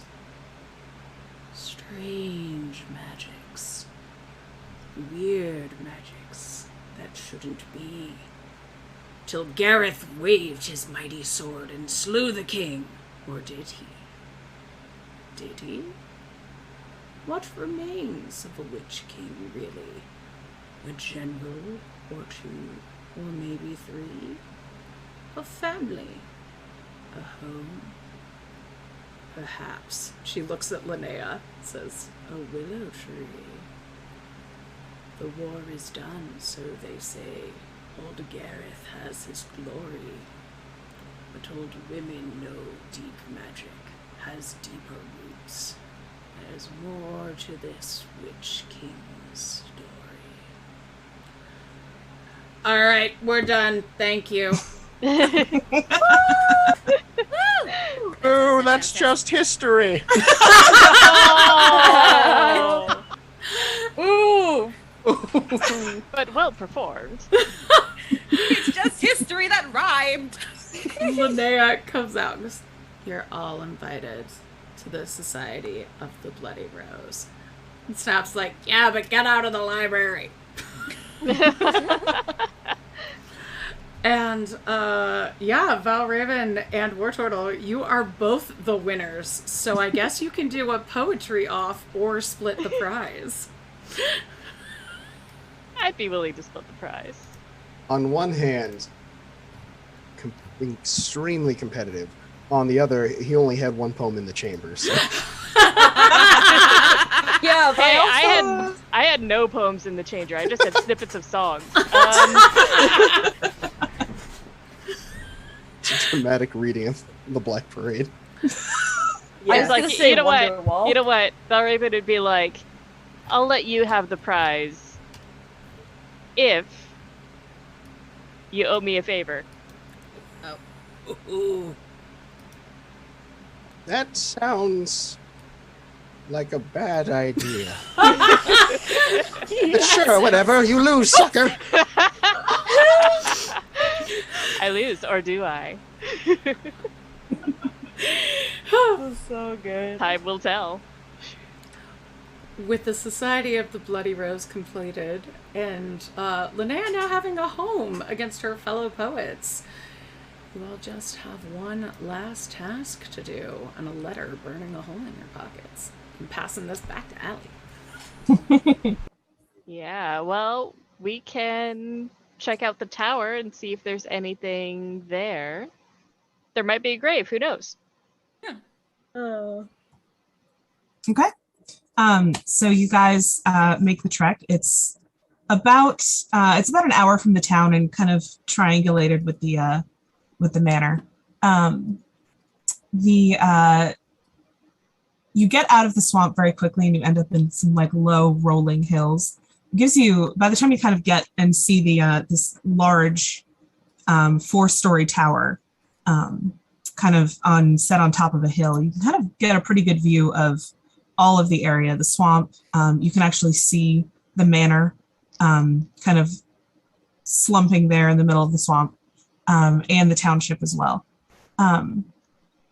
As you approach, you can see that the entryway is a simple kind of wooden door. It's reinforced with some iron, and there's a stone placard that's been weathered with age that you can just barely make out says the Gillespian Sanctuary.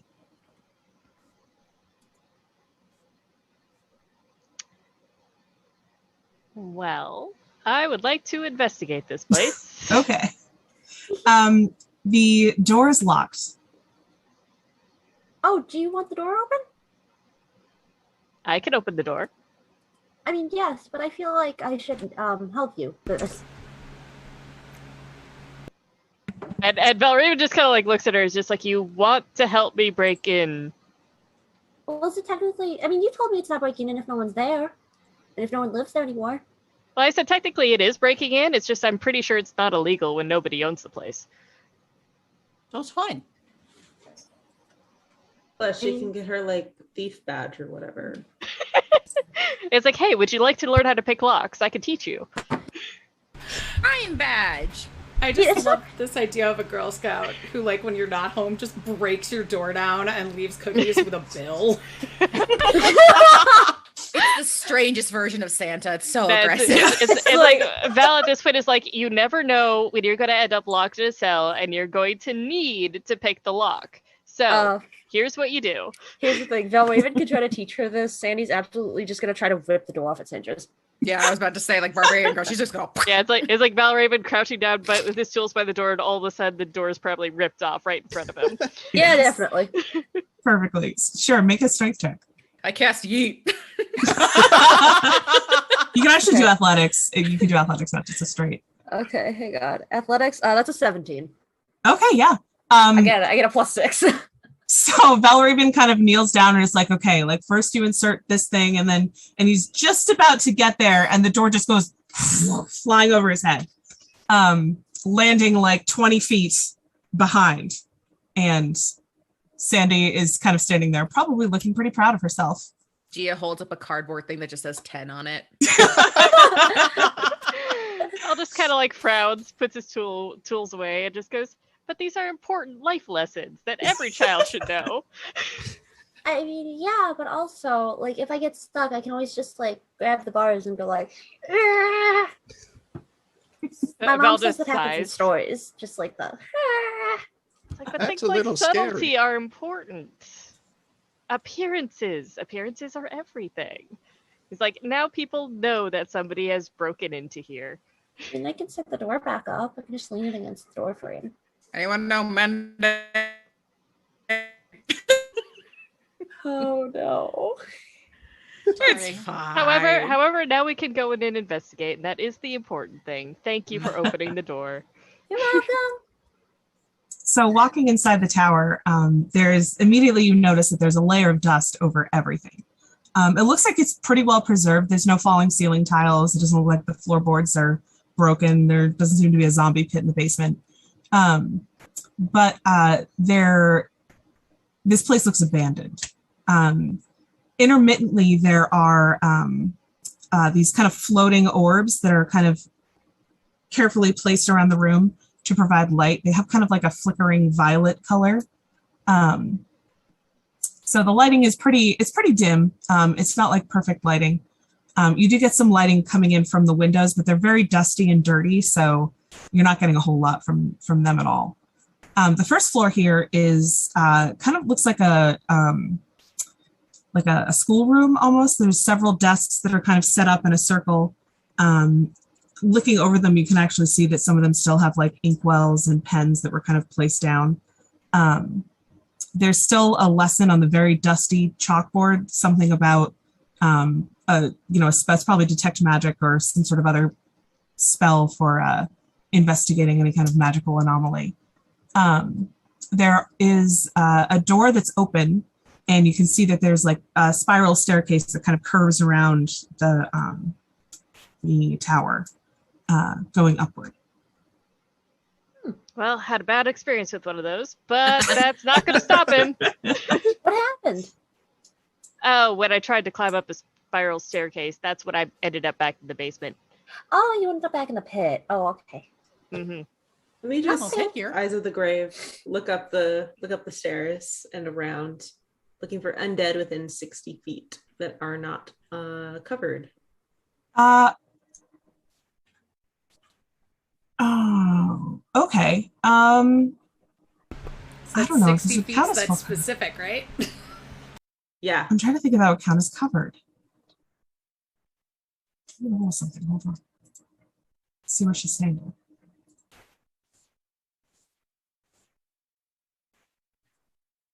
Well, we know that there's something up there. Yeah. So you catch a flicker of your grave magic kind of picking up on some sort of undead creature. But it seems a little intermittent. It's probably moving around. You don't really hear the sound of anyone moving though. Although if you guys,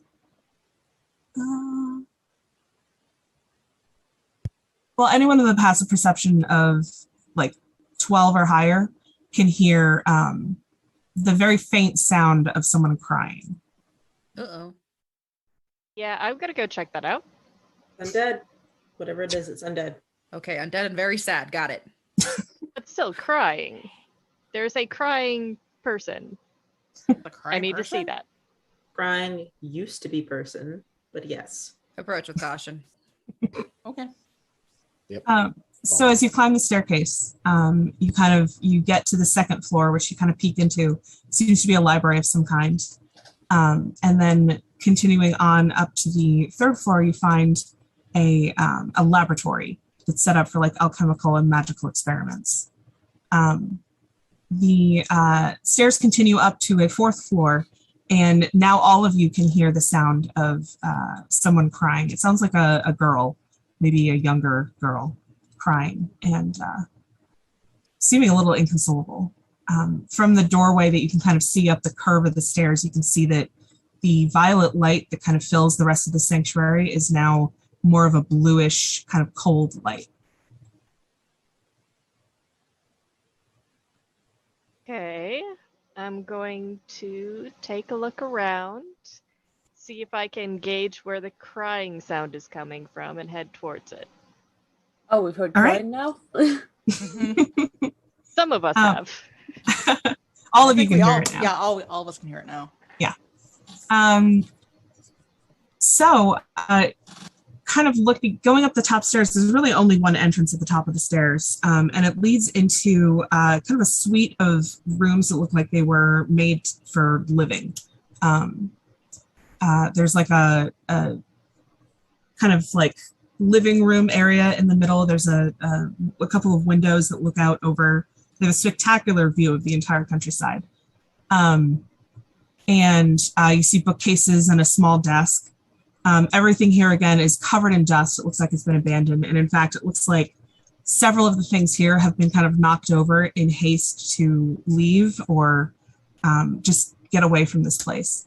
You can clearly see as well the kind of,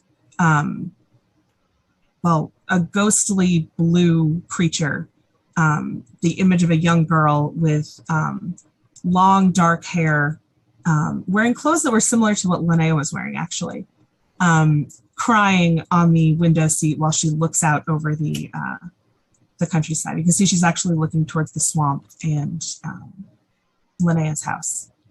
Hello, miss. She like starts and her body becomes like this kind of yellow color. And she says, who are you? Oh, my name is Valraven. Would you by chance be Tara? Yeah? We have a letter for you. From who?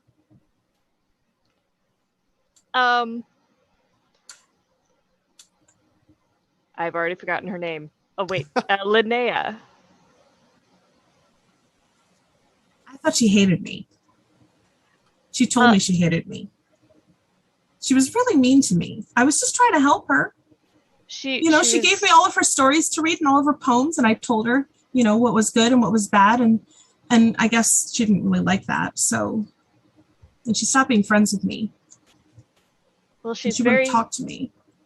She's very sorry, and I have the letter here. It says, and he like takes a look at it, and he's just like, her spelling is a little interesting, but it says, "Dear Tara, I'm sorry. I guess you're not a prep after all.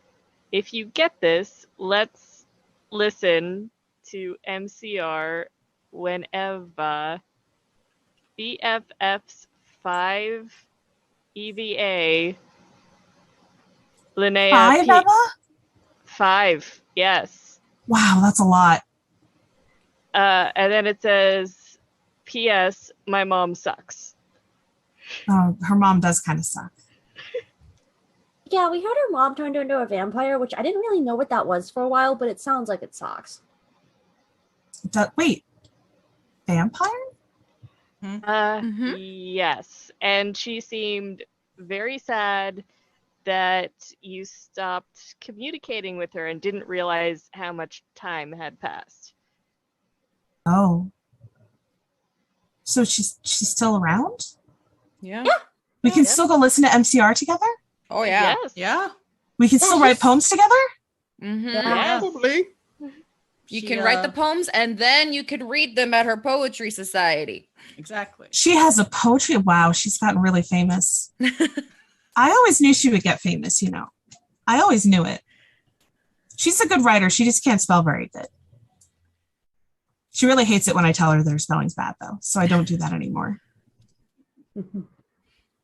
Well, you have the rest of your unlife to figure out a way to tell her, because it is really Is she bad. still angry about the sweater?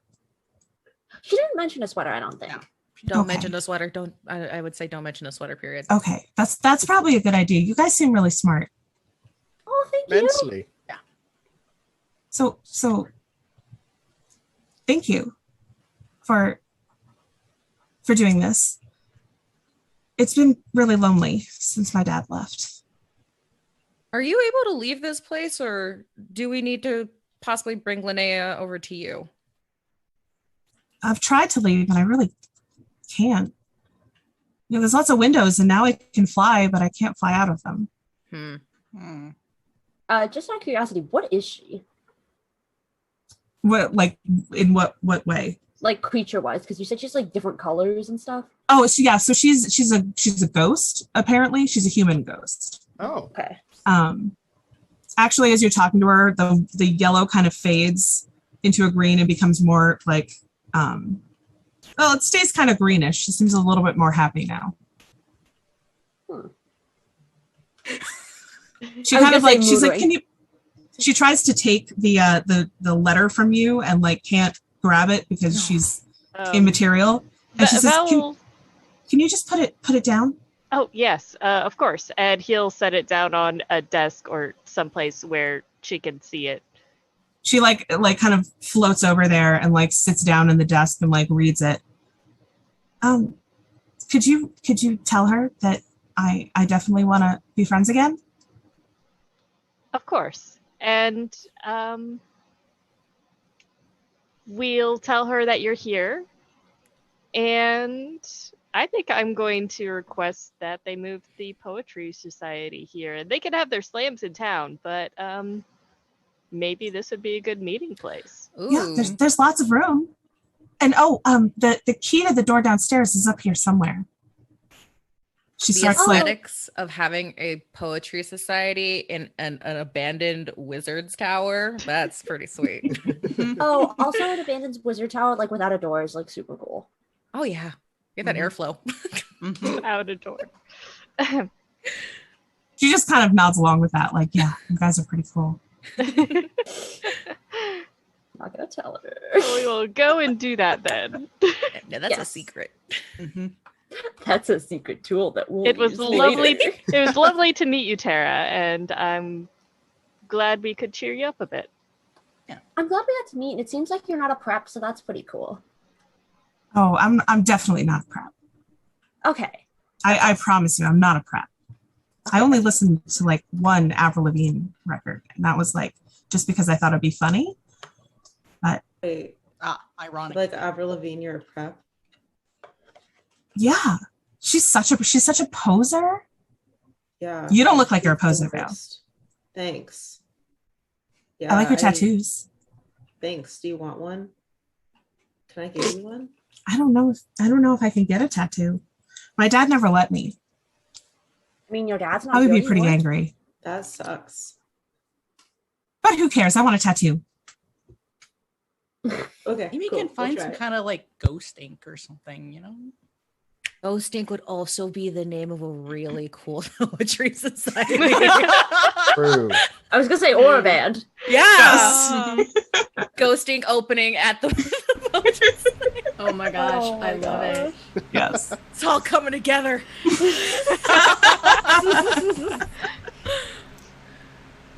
All right. It's like Val and War Turtle end up like starting a band. Yeah. Yes. The Yes. undead best friends reunited, a poetry society begun. You all head off into the night to get Ghost Ink. And that was my Immortal Loneliness, y'all. You did it. Yay! If you're Best watching, ending. you can vote for my Immortal Loneliness to win a Best Organized Play Adventure at the Ennies right now. Also, I can't remember what it's called, but the adventure by Mott Crook is also nominated. And Mott's been nominated. Yes. Yes. Is it under the ice? something like that? Beneath It's something the like ice? that, yeah. Yeah. Yeah. And Mott's been nominated for like 3 years in that category and hasn't won yet. And so if you're not going to vote for us, throw her a vote. Also, it's ranked voting, so you can really vote for both of us. But let's find out where we can meet all of these people. We're going to go in backwards order. So, hey, Alan. Oh my god. Hi. Where can we find you in the real life? Or I should say, hey, War Turtle. Where can we find you in real life? Do I have to give him my address? Yes. No, don't talk yourself on the internet. No. Social security card number, please. Okay, so here's my... Mother's maiden name. Hello, my name is Alan C. Johnson. You can find me at Twitter, at Narlo Jenkins, where I do all sorts of fun writing, voice work, and other fantastical stuff. I'm pretty sure everything I'm working on right now is currently under NDA, so don't worry about it. I feel that so hard. Val Raven. Who are you? Where can we find you? Hey, I'm Zan Larson, also known as Pale White Rabbit on Twitter and Instagram, and you can mostly find me on Jess's channel on Brieflings every Friday, every other month, because I play Shy, our Tiefling Knowledge Cleric. As it says in the chat. Also, Zan and Ink are both nominated for an NE2 for Eyes Unclouded. So Hell yeah. And you're it's there- nominated for 2 Ennies. when Isn't you're it? Ooh. there giving us some love, if you are, give them some love too. Dyrus, who are you? Where can we find you? I am the Void. I'm just kidding. Hi, I'm Christina. I'm a writer, and I like to play games, and I like to GM. So you can find me on Twitter over at D20XTina, and right now the project I'm working on that I'm super excited about is a Kickstarter. I was a stretch goal, which was like so wild. And it is the Tea Time Adventures Verdant Isles with Snowbright Studio. It's really cute. The Kickstarter is still running. Come check it out. And there's like a tea pairing with the adventures, and yeah, it's gonna be awesome. So yeah, check it out. Tormund, who are you? Where can we find you? Oh, me! It's me. Surprise! Hi, I am Carrie. I can be found on Twitter as Utrio. I am an artist. I think everything that I am currently working on is currently secret, so I can't say anything. Yeah. But, Talk about Uncaged Goddesses. Secret projects. Secret projects. a couple secret projects that I can't say anything about yet, but hopefully soon. So yeah.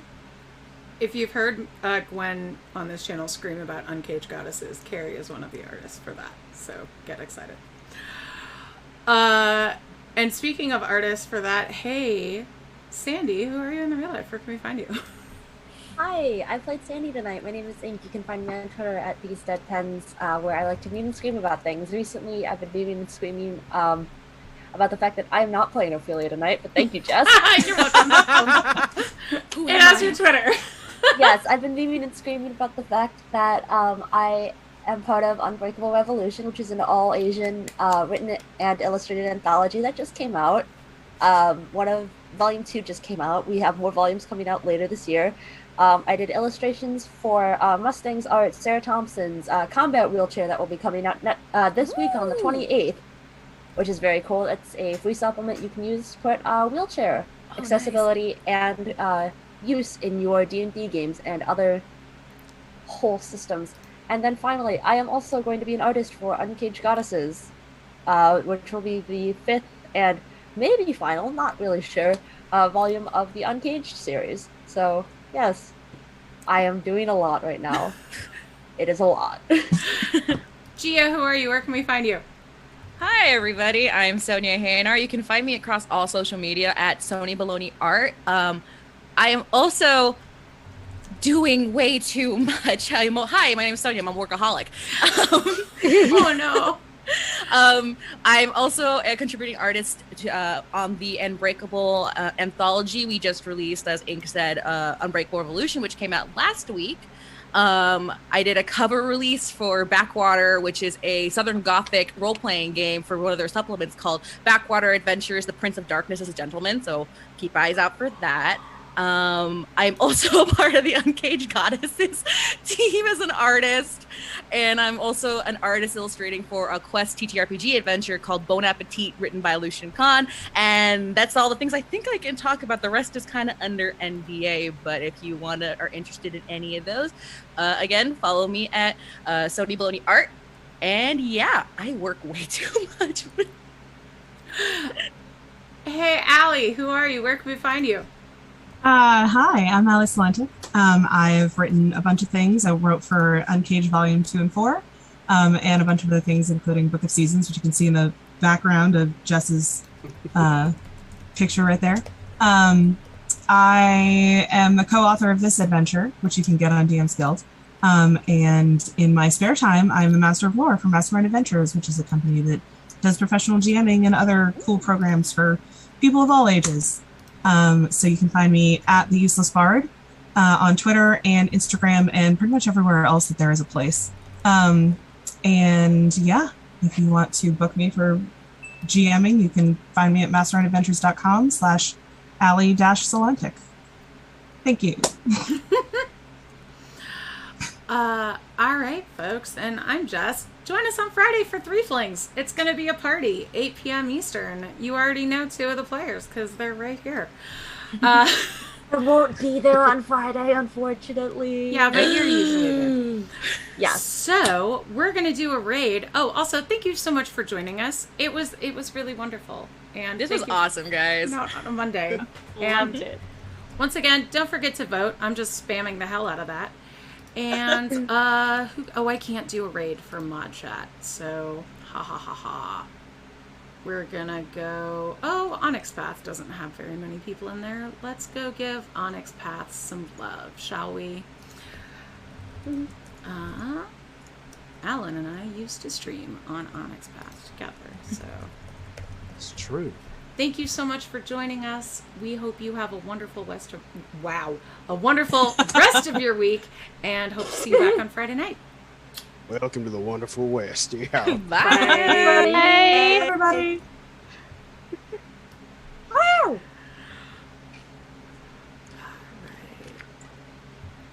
Yes, We're Ali, streaming that was forever. so great. Yes, thank you. That was such So a much fun. That was That was a so very fun adventure. That was Thank you guys so much